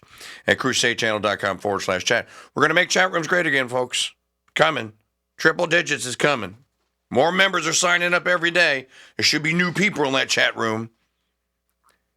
Why have Democrats forsaken places like East St. Louis to squalor while they spend money, insane money, all over the world? Well, Elroy, the reason is because if they try and fix up East St. Louis, well, then they have to do that in front of the American people. And if they had to do it in front of the American people using union labor and Davis-Bacon Act crap, It would take 40 years to repair a building, and by the time they finish, it would need to be painted again. So they stink at doing these things, so they're not going to do them here. It's just easier to give the money away to an NGO offshore and then to have it laundered and kicked back to them to go right back into their own pockets. It's difficult to do it here in the United States because people have loose lips and they sink ships. You do it overseas where they might not even speak your language. Who in Egypt is going to rat somebody out in Congress who appropriated $170 million for USAID for Egyptian tourism? So Elroy, the reason why is because they don't care about East St. Louis. None of them care. At the end of the day, though, once these cities have been destroyed by Section 8, welfare, dependency, a lack of fathers, a lack of men, a lack of labor, a lack of industry, once they've been destroyed, the only way they can ever be rebuilt is by people that are willing to move there, live there, and love the place. There are a couple of American cities that have undergone renaissances, if you will, renaissance, as I like to say. Buffalo, New York is one of them. Kinda. It was an absolute crap hole. Are they dragging somebody out of this? PEPFAR saves lives. Restore AIDS funding now. PEPFAR saves lives. Restore AIDS funding now. Boy, that cop is pissed. Show the people, Maggie. You got to sit. That cop is pissed. That's a cartoon grab. That's a... I guess these guys don't watch the news. They didn't realize that PEPFAR was one of the many programs that did prove to be life-saving, so the funding was restored. Somebody better give them a link to, I don't know, maybe Fox News or something like that. You may resume your opening statement. Again, PEPFAR. Why? If the president wants to have this presidential executive protection, I forget what it stands for. Michael Hitchburn and I have talked about it before. But the president needs his own little slush fund that he can use to enrich the lives or the lives of people in other countries. Well, he can use his money. He can form a 501c3 like the rest of us, raise the money independently. I don't want to pay for it. Maybe Trump will get rid of PEPFAR because PEPFAR does not need to exist. What else do we have? Lee Zeldin is too long. Play Bondi. This is a good one. Which one? Well, start at the top about filing charges against New York. This is how you come in and you say, I mean business. By the by, just quickly for poops and giggles. When Bill Clinton was sworn in 1993, Bill Clinton went to the federal government with the proverbial wrecking ball. He fired all 100 U.S. attorneys. He fired all of them. Am I the only one that remembers this? Remember, they used to have this thing called the White House Travel Office. What did the White House Travel Office do? If you were in the White House press pool, and the president or the vice president or the first lady was traveling or whatever, you'd say, I want to be on the trip. He's going to California to break a champagne bottle on a new dam. I want to be on the trip. You would go to the White House Travel Office and they would arrange your travel. You remember? Clinton abolished the White House Travel Office, and then Hillary brought her buddy Betsy Wright in to run their own travel office with the people from her real estate development world in Arkansas, the Whitewater people. The Clintons did almost all of what Trump is doing. Here, this is Attorney General Bondi. I like saying that. A.G. Bondi, not A.G. Garland. We're here today because we have filed charges against the state of New York. We have filed charges against Kathy Hochul. We have filed charges against Letitia James and Mark Schroeder, who is with DMV. This is a new DOJ, and we are taking steps to protect Americans, American citizens, and angel moms, like the mom standing right behind me, who you're going to hear from in a moment. New York has chosen to prioritize illegal aliens over American citizens. It stops today. As you know, we sued Illinois, and New York didn't listen. So now you're next. Millions of illegal aliens with violent records have flooded into our communities, bringing violence and deadly drugs with them. You're next. We sued. She said, I'm suing. Don't sue hateful Hochul, Satan's apostle. Go arrest that witch. You lead hateful Kate out in a pair of leg irons and handcuffs like they did to Trump, to President Trump. I think she might change it to a little bit of a different tune. By the way, you see Eric Adams is all over the news. Now that the charges against Adams have been dropped, the leftards are in a fury because they now fear that Adams, because Adams knows where the bodies are buried, that Adams is going to flip. And Adams is going to say, no, you can come into my New York. I told President Trump and Director Holman, this is New York. It belongs to New Yorkers, not the Mexicans. If Eric Adams flips, how many of you would buy a ticket? I'd buy a ticket to watch Maltizia James and hateful Hochul, Satan's apostle, perp walked. I don't think she looked very good in orange. Don't have to wake up at midnight and 3 a.m. to live like a brother at...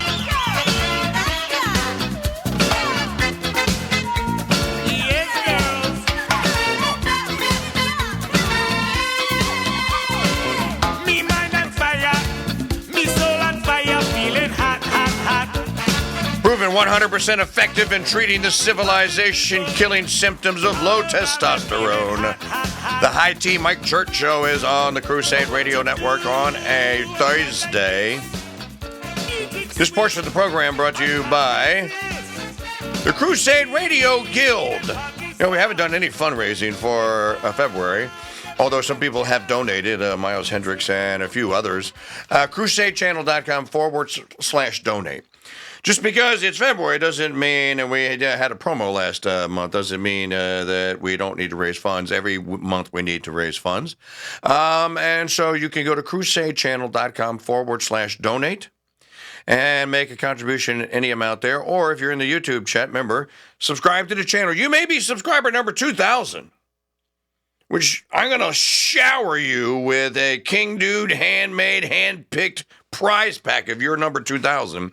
But you can also make donations. Click the Super Chat. In the Super Chat, you click the dollar symbol on the YouTube and make your contribution there. So either way, CrusadeChannel.com/donate. And thank you in advance. And the closer we get to the end of the month, the more the need, the more the need to raise grows. Or in the YouTube chat, again, click the dollar symbol. That's called the Super Chat. And you can donate there. The Crusade Radio Guild is our nonprofit. And thank you very much in advance. Of course, in the chat room, all the links in the chat room work. So if you check any of the donate links in the chat room, and I believe your donation will also show up automatically in the chat, so I can shout out and thank you personally. And I will shout out and thank all of you personally. All right, where are we? What are we doing? Where are we? Who am I? Yesterday, President Trump had a glowing red eyes caricature of himself underneath his lapel flag pin. I didn't see it. Maggie, I am taking your word for it. Well, you say it happened, and I say, how high do you want me to jump to prove? Never wrong, so there it is in the chat room. If you say it happens, it's a still shot from the video. It's hard to tell, but it actually is. Okay, so he's got glowing eyes, glowing red eyes. In other words, I'm coming. He's Trumpzilla. To get you. I'm coming to get you. I think is what that says. I want to show you guys. Okay, where is it? It's here somewhere. Hold on.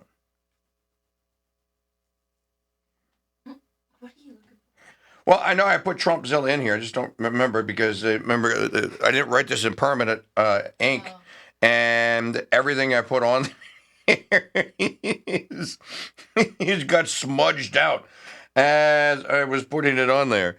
All right, I can tell you this.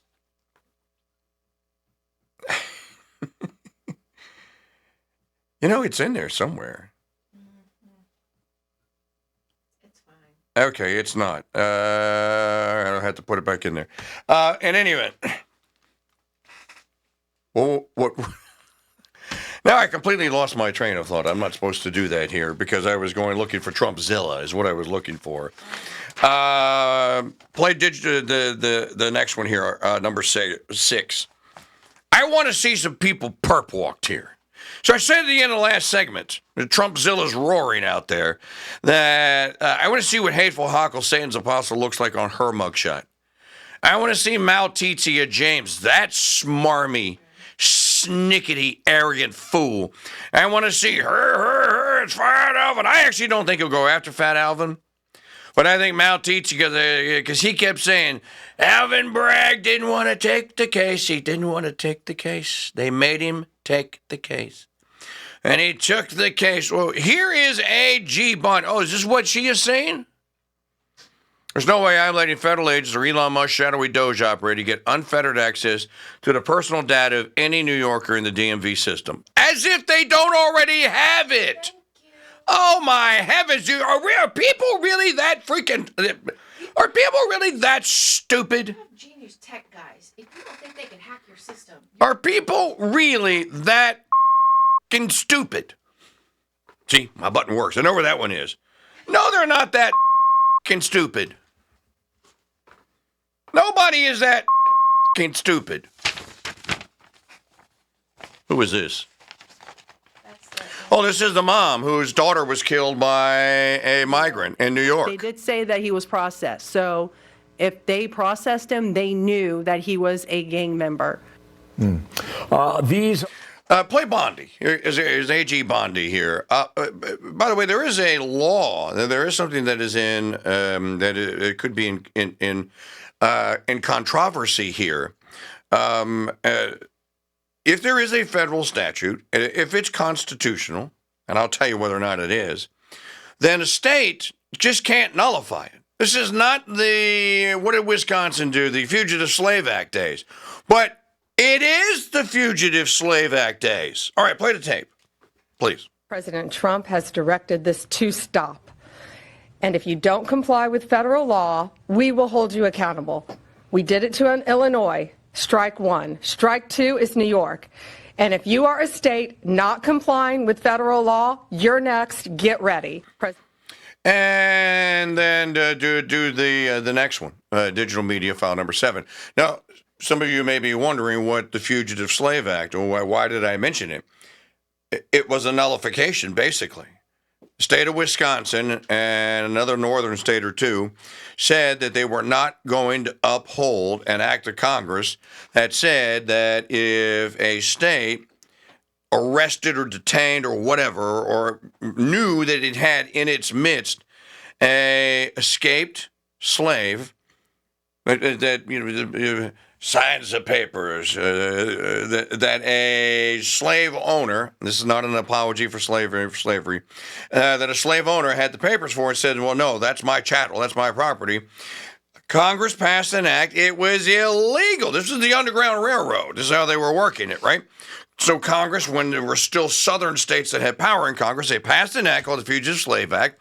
A state was under orders.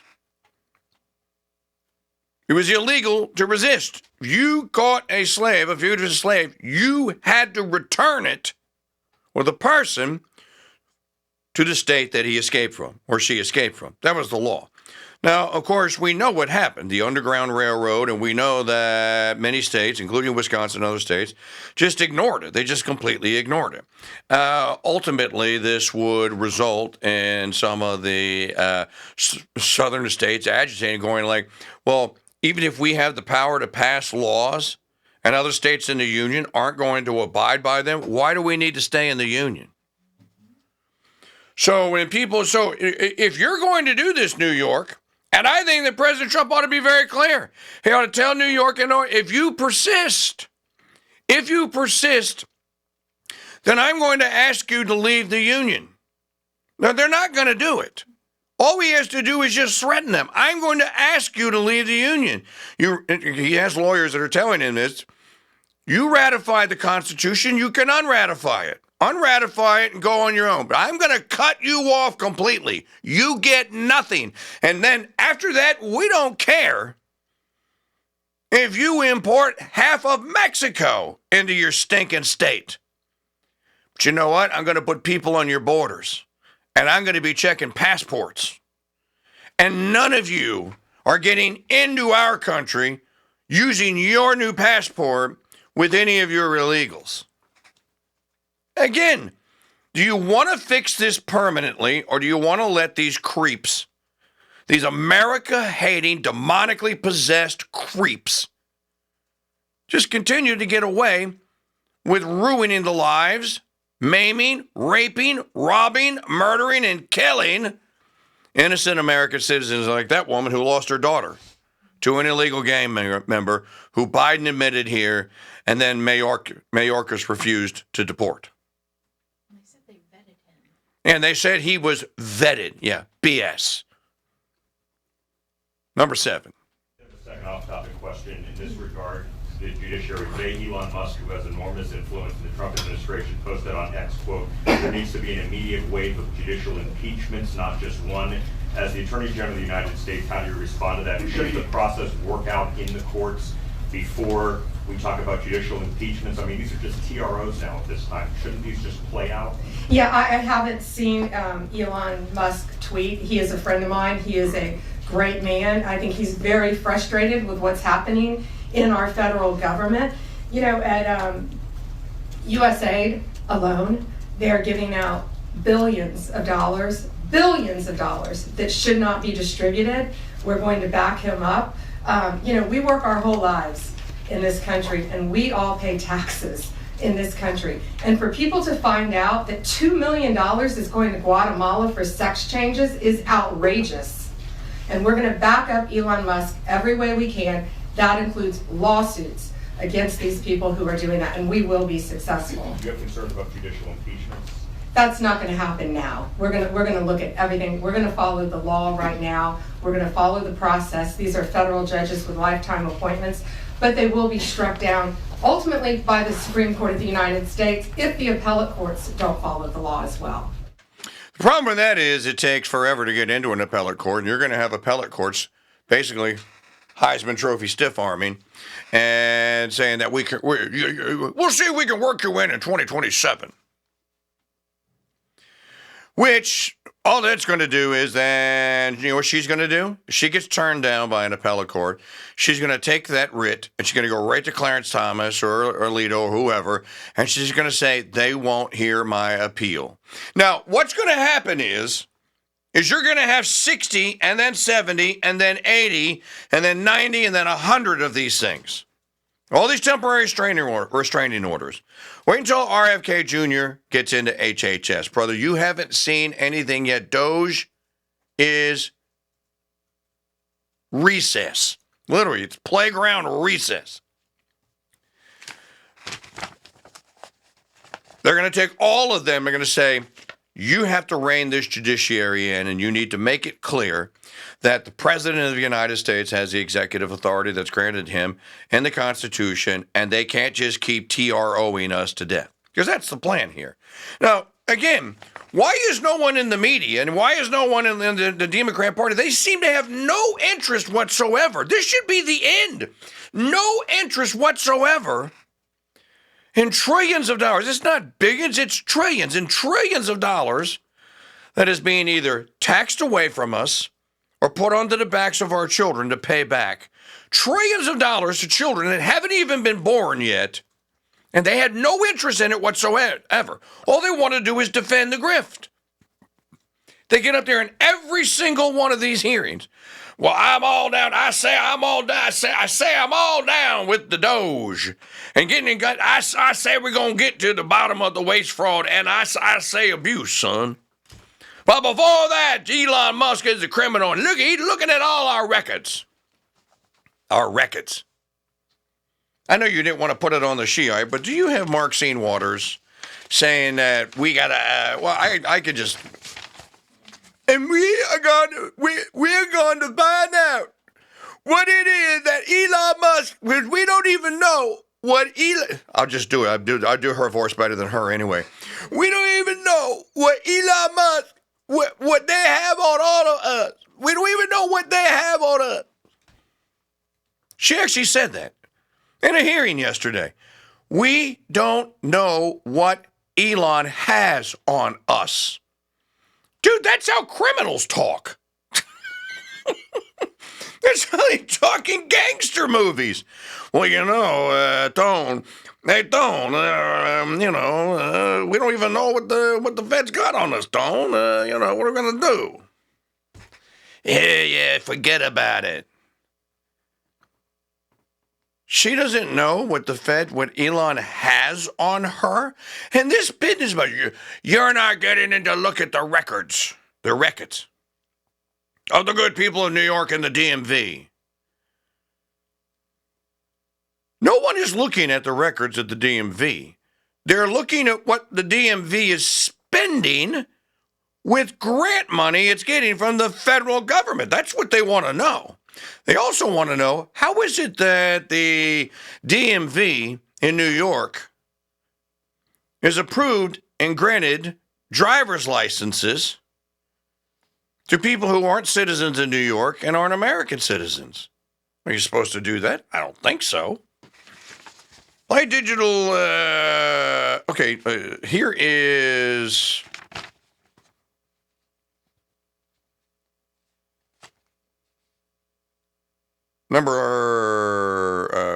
there's so many good ones here. Play Caroline Levitt, number 13. Oh, you know what? Okay, you play 13, go ahead, and then we'll play 12. We'll do it in order. Play 12. So this is Miss Magdalene Wade.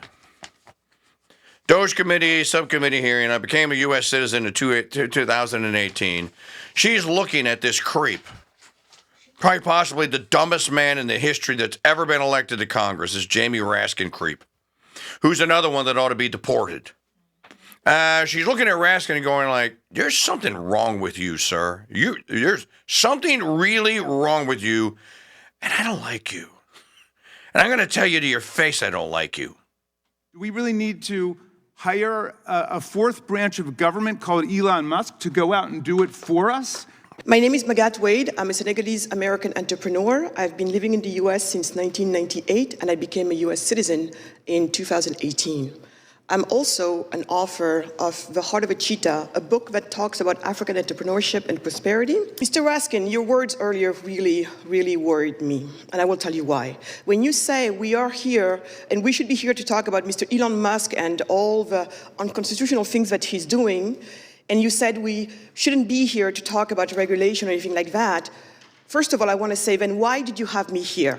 As an entrepreneur, my time is valuable. I came here because I thought we were going to talk about the regulatory state and why it matters. So you need to make up your mind on that, and I'm deeply offended by what you said there. Furthermore, I would tell you why I came when I was invited. I love this woman. Because right now, everybody in this country, these issues of regulation, overregulation, has been made into a matter of partisanship. Are you from the left or are you from the right? I don't care.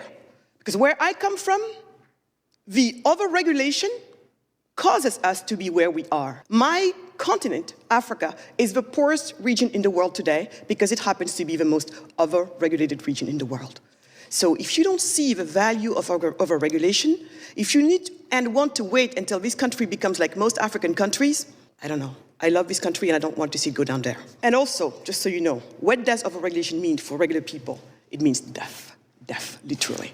People are packing themselves into little fishermen's boats, trying to leave nations that are overregulated, therefore no jobs, and then they have to leave and go seek jobs someplace else. Smack! Smack! Raskin! By the way, you know what the primary problem with poverty in Africa is? All right, for all of you that are Yankees, and maybe you don't know this because you don't do agriculture, what are some of the things you need to grow food?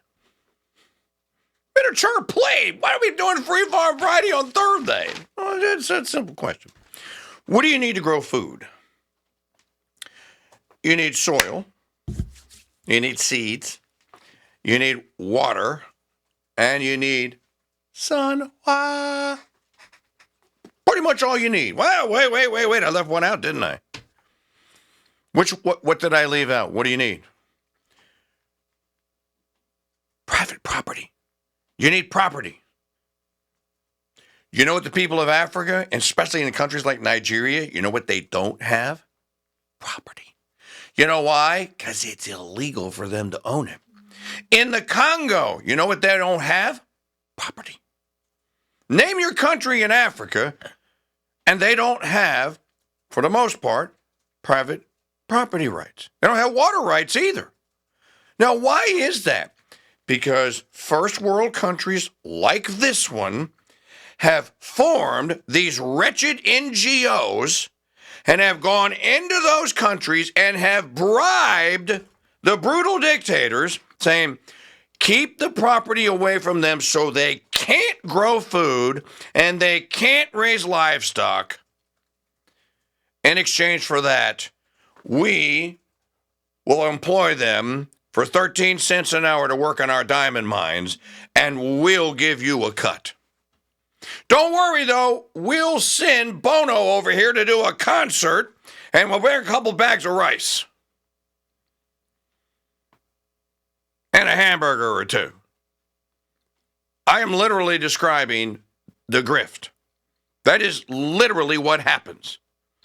You look at a country in Africa and you go like, just draw a line across the latitudes, draw the latitude line across, and then look at a similar country in South America.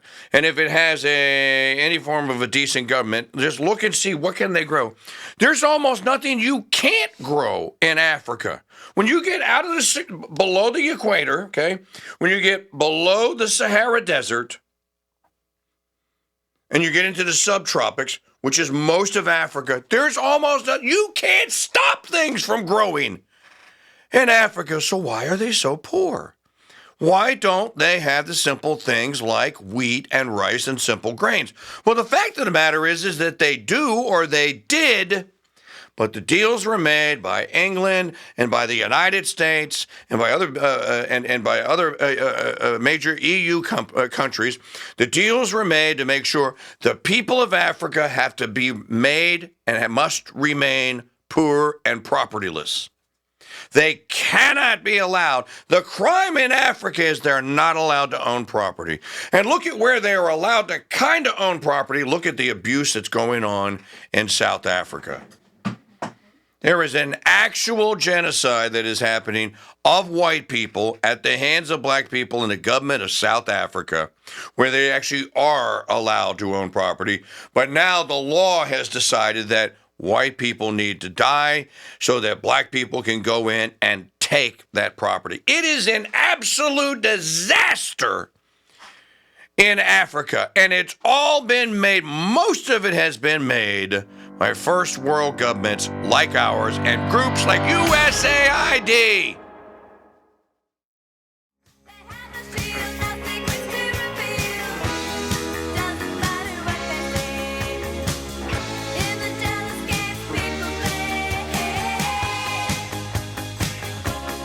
Our lips are sealed. Your daily dose of conservative Ozempic to help you lose the crushing weight of white and MAGA guilt. The Mike Church Show is the remedy, folks. You need to take 8 weeks of daily doses of this Founding Father red pill sprinkled with a few drops of holy water so you can unplug the matrix cable from the back of your head, claim your philosophy, and his thinking skills. Become members of the self-governing people of these United States, not a job, it's a way of life. This portion of the program is brought to you by our friends at mypillow.com/KingDude. That's mypillow.com/KingDude. Great pillows. I've had a MyPillow since 2010. That's 15 years. Check that. I've had a half a dozen MyPillows for 15 years. I've only recently got an upgrade from Mike and got my slippers and some of my towels and all the other great stuff. I have samples galore, and we love our MyPillows and we love our slippers and we love our towels. You will too. If you spend $75, they'll ship it to you for free. So if you haven't tried the MyPillow, get a great night's sleep. I assure you, you will love it. Go to mypillow.com/KingDude. That's mypillow.com/KingDude. mypillow.com/KingDude. Check out the My Slippers. Great gifts for St. Valentine's Day, guys, gals, which is tomorrow.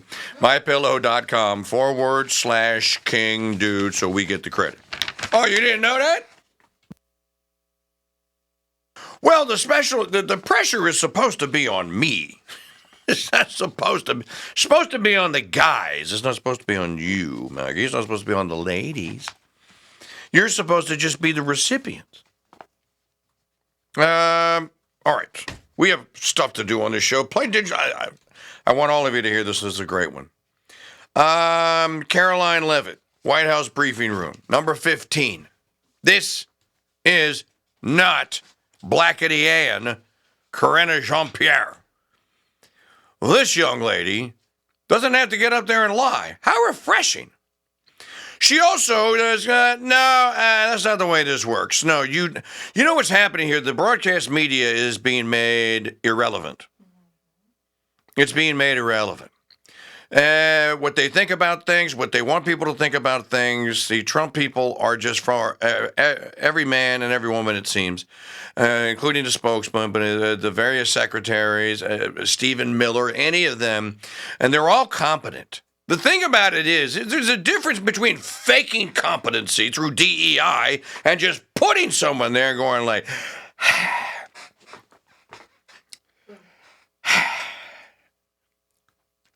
you look gay and black.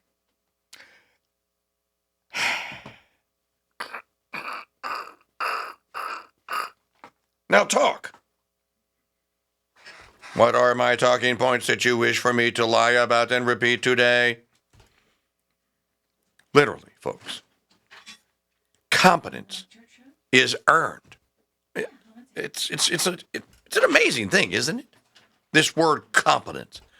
Well, this woman is competent. Watch. Which White House official made the decision to bar the AP reporter from the Oval Office and the diplomatic reception room last night? I got you now. First of all, let me just set the record straight. It is a privilege to cover this White House. It's a privilege to be the White House press secretary. And nobody has the right to go into the Oval Office and ask the President of the United States questions. That's an invitation that is given.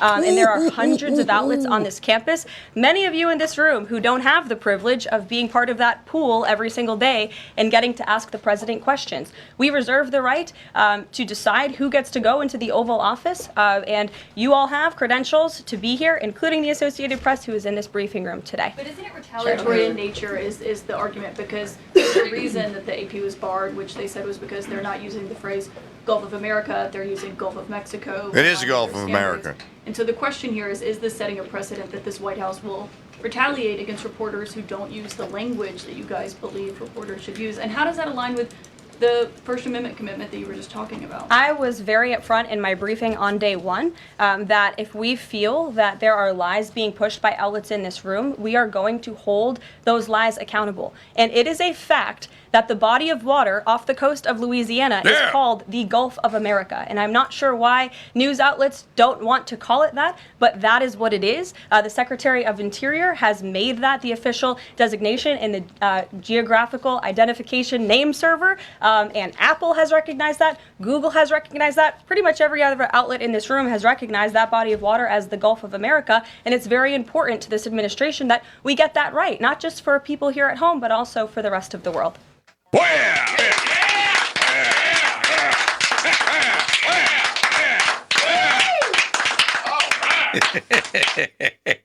She said off the coast of Louisiana. I was beaming from ear to ear going like, damn, Skippy. If I ever meet President Trump, I'm going to say, could you just do us one more favor, Mr. President? Could you rename it just one more time? The Gulf of Dixie? Just for a day.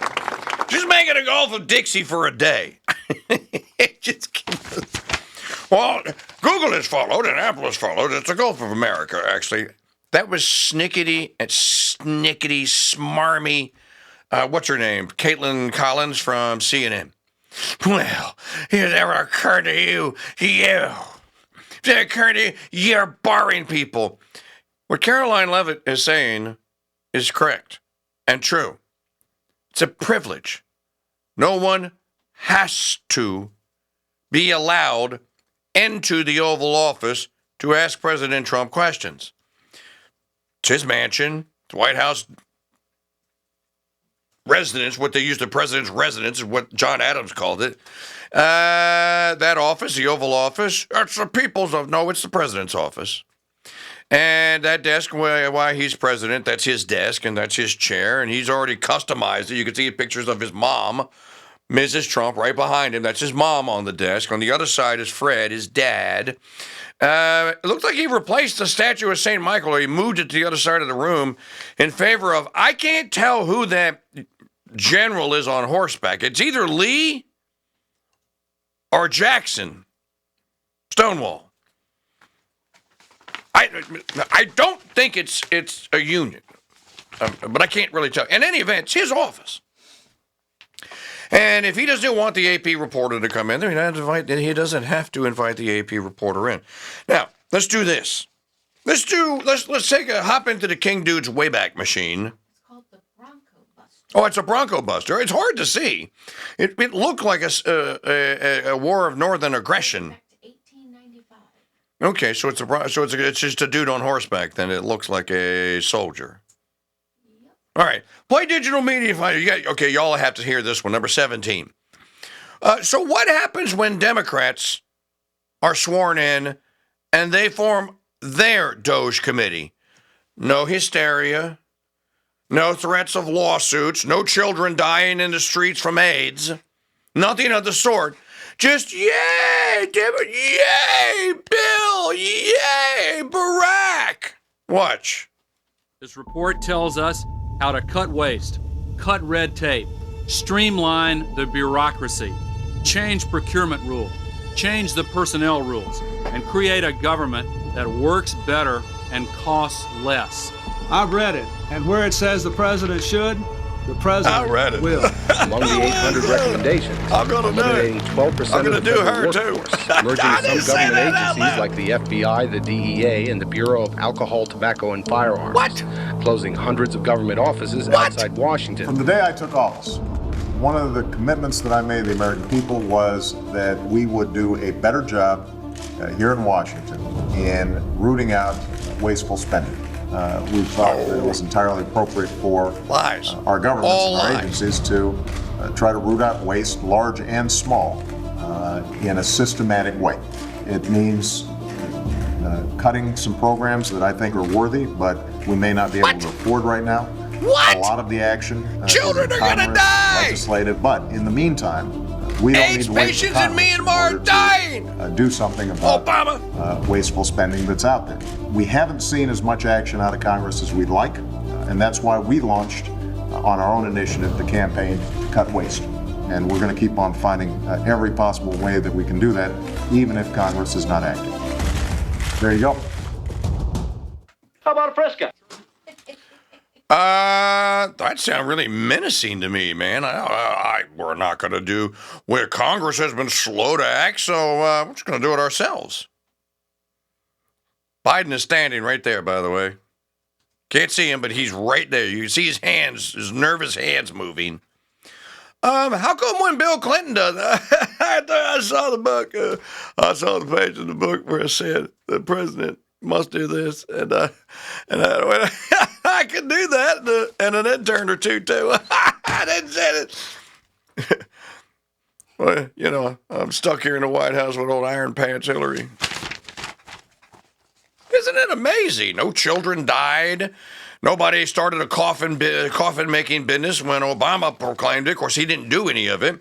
You know what the big difference is here? This was all theater. That literally is the theater a lot of you are accusing Trump and Musk of. That's theater. That meant absolutely nothing. But great irony of all ironies, though, the agency that Obama created is DOGE. Did you know that?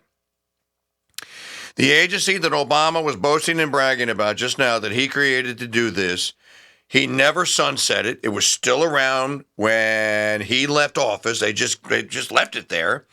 And so when the Trump people were in the transition, they went, you know what? We don't even have to create a DOGE. All we have to do is take Obama's office that he created and rename it. You rename it by executive order. He created it by executive order. You're going to say, hey, thanks, Barack. And then we're going to rename it. Again, you're not dealing with the political class filled with nitwittery. You know, the first time I ever said that, Kevin Gutzman was on the phone with me, and I said, well, this is just a bunch of nitwittery here. And Gutzman went, Mike, I think that's a neologism. I think you just made a new word. And I said, did I? Is nitwittery not a word? Well, nitwittery is a word now. How you like me now? I'm just going back to the pile. Okay, before we go to Magdalene, play Jasmine Crockett. Look, we have to have this for entertainment purposes. That's number 9. These are the hysteric. Now, again, does the Democrat Party really think that they can sell this? What human being is attracted to this who thinks that this is a responsible and a effective and a legitimate discharge of an office of Congress to be a representative? You tell me. If you were trying to conduct audits and figure out where the waste, fraud, and abuse is, I don't know why you would go to some tech guy. In fact, it was only techies that were sitting there at inauguration. We didn't have auditors. I would welcome auditors to come in and do forensic audits. In fact, he sat there in the Oval Office yesterday and he admitted that he was lying and he was using his propaganda machine to do it when he said that we sent millions of dollars to Gaza for condoms. That was a lie. So let me tell you something. The gentlelady's time has expired. It's time for the us gentlelady's to do time our has job expired. and rein in this rogue actor known The gentlelady's as time has expired. I now recognize the gentleman from Missouri, Mr. Burleson. Again, I know it's on here. I just can't read anything. I had the perfect soundbite ready to go, and it's on there, and I can't read it. He didn't lie. He said he made a mistake. There's a difference between making a mistake and lying. But I just want you to, there were no auditors. Gee, I didn't know that only auditors could count. You see this?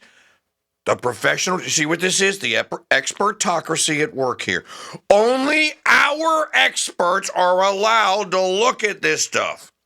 Well, pardon me, ma'am, but your experts have been looking at this stuff for 60 years and haven't found a red cent that was illegal or needed to be cut, or even looked at. You don't even want them to look at it. So, ladies and gentlemen, this is, again, if this is and this is apparently is going to be the strategy.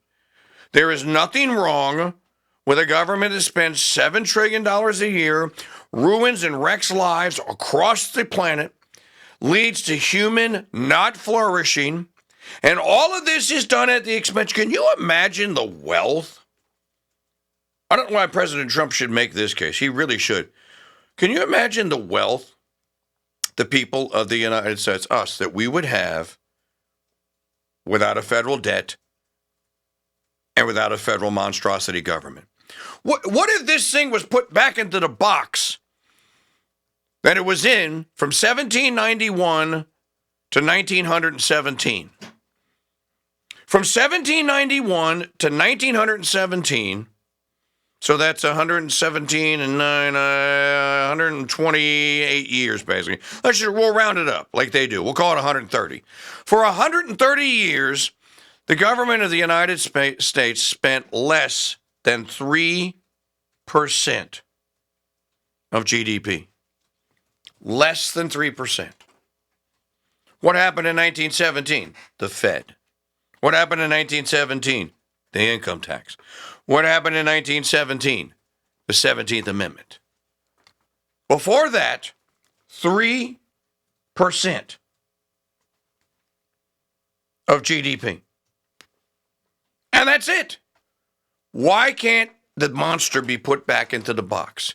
And by the way, between 1917 and 1940, Franklin Delano Obama took over, Franklin Delano Roosevelt took over, the number only increased to like 6%. It doubled.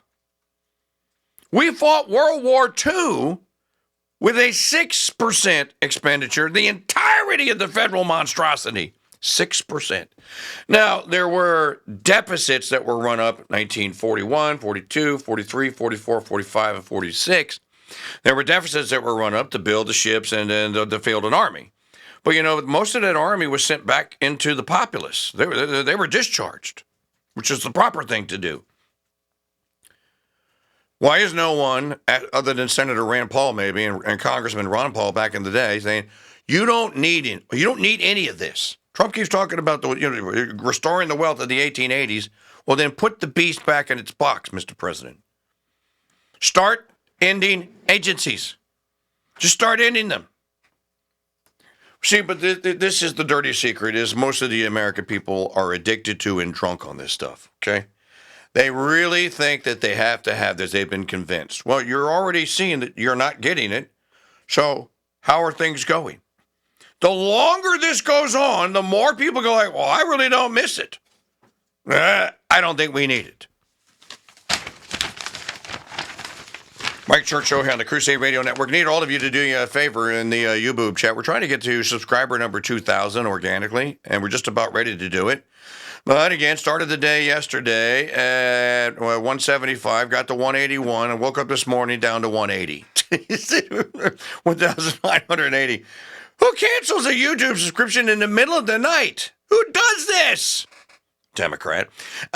So, if you're not a subscriber, subscribe to the channel. Right there, click that subscribe button, give us a thumbs up on the broadcast, and sign up for the notifications by tapping the bell. For extra credit, you could make a donation. No donations in the YouTube chat today, right? Ms. O'Connell? No. Okay, all right. Somebody got to step up to the plate. Hey, let's go to Magdalene Rose, our Mike Church Show political affairs correspondent. I don't know, is anyone scheduled to be confirmed today? Yeah, we have the RFK vote coming up soon, and they're trying to vote Kash Patel out of committee. So we could get our RFK today, and we could get the first vote series on Kash. If you get RFK today, then tomorrow, okay, so Trump will swear him in today, and then tomorrow he will start whacking agencies. Little agencies you never heard of are going to be gone. And he'll also start firing everyone that's left. And then he'll send letters to the CDC and the NIH making them stop. Just stop what you're doing. Don't do anything until I tell you to. And then the lawsuits are going to be filed. Like I was telling people, HHS is the biggest agency inside the monster. You haven't seen anything until Kennedy gets in there, and then the mop up begins. That's true, and I think one of the side stories of this is also that the Kennedy Center has been revealed is in such dire financial situation. Rick Grinnell, I think, is the acting director of it. And he put out that he met with the CFO of the Kennedy Center, and they were very clear they have no cash on hand, they have no money available, they're probably in considerable debt, he suspects. And the entire thing has pretty much just been run by a money siphoning operation. And that is something that I think the Kennedy family, which is very involved, knows. Probably one of the reasons I objected to RFK being so involved to begin with. There are a lot of things the Kennedy family has covered up on behalf of Democrats, and those could come to light if he's confirmed. Didn't President Trump say that he was personally going to help the Kennedy Center remodel? Yes, and that's why he put Grinnell in, because Grinnell has experience in restructuring whole organizations and making those hard decisions. And Grinnell was very clear. I met with the CFO of the Kennedy Center, and she said to me, pretty much, we're broke, and we have debt, and it's very bad. And I think that is one of the realities of these small arts associations all over the country Democrats have been funding for the last 4 years. They're broke, and we are all wondering where the money went. Well, we know where it went. They spent it. Yep. Cronyism, especially if you have anything that's involved that has anything to do with, and I'm surprised we haven't heard anything about this, and it may be because it's under HHS. What is the utility of keeping the federal government running a television network and a radio network? NPR and Big Bird need to go. Sorry. If Comcast wants to buy the rights from whoever the heir of Jim Henson is, who owns it, well, then buy the rights and you take over. But we're shuttering. Shut it. Don't peck around the edges. Cut it off. It does not need to exist. The National Endowment for the Arts, National Endowment for the Humanities, NEA, NEH should be gone. Not a nickel. No. You're talking about, and that's probably where the funding was coming from for the Kennedy Center, NEH and NEA. And one of the things that goes along with that is that the people involved in the high levels of sort of liberal fundraising have been speaking out on podcasts and saying, we don't know why everyone's so upset. All we did was donate to like human rights organizations or arts associations. Well, if the Human Rights Association is USAID and the Arts Associations of the Kennedy Center, then it stands to reason not only is there massive waste, fraud, and abuse, but the people they say they're helping with these organizations, there's not even enough money to help. And that's certainly true of the Kennedy Center. So a lot of Democrat voters, I think, who might enjoy the idea of global humanitarian outreach in the arts are really finding out that none of that is happening. So if your party isn't even doing that, are they really worth even speaking to? Yeah, they're not doing that. That's not, again, all you have to do is look at the USAID centers in other countries. That's really all you need to do. And of course, they don't want anyone near 1,000 yards of these joints. Where they they locked them all down because they don't want anyone going in there and filming what it looks like inside. For example, the Tourism Bureau in Egypt, in Cairo. You can't get through the gate. You can only tape it from the outside now because they don't want anyone in there. But everyone knows, or people that are looking at this, they've always had this suspicion, Magdalene. Now it's just being confirmed. This is the largest grifting criminal syndicate organization in the history of the human race. And is it possible that one guy can bring it to its knees and actually dismantle this thing? I don't know. It looks to me like he's going to give it a try. It does, and what's interesting is that nobody on the conservative side is saying, don't come look at this at an agency. Pete Hegseth, the Secretary of Defense, is saying, we welcome Elon and Doge. So what does it say in terms of who's doing the corruption? That at every government agency, Republicans are throwing open the doors and saying, come on in. And Democrats are protesting and screaming at the wind, saying, don't do it, you're taking things from our senior citizens and our children and all that nonsense. It shows that Republicans, I'm sure, have corruption, but the rampant level of theft is not from the Republican side. Yeah, corruption and theft are two different things. All right, Magdalene, thank you very much. We'll see you tomorrow. We'll do Trump's press conference at 1 today. Folks, stick around. News breaks out. We break in. See you tomorrow for Free Phone Friday. God bless you. Merry keep you.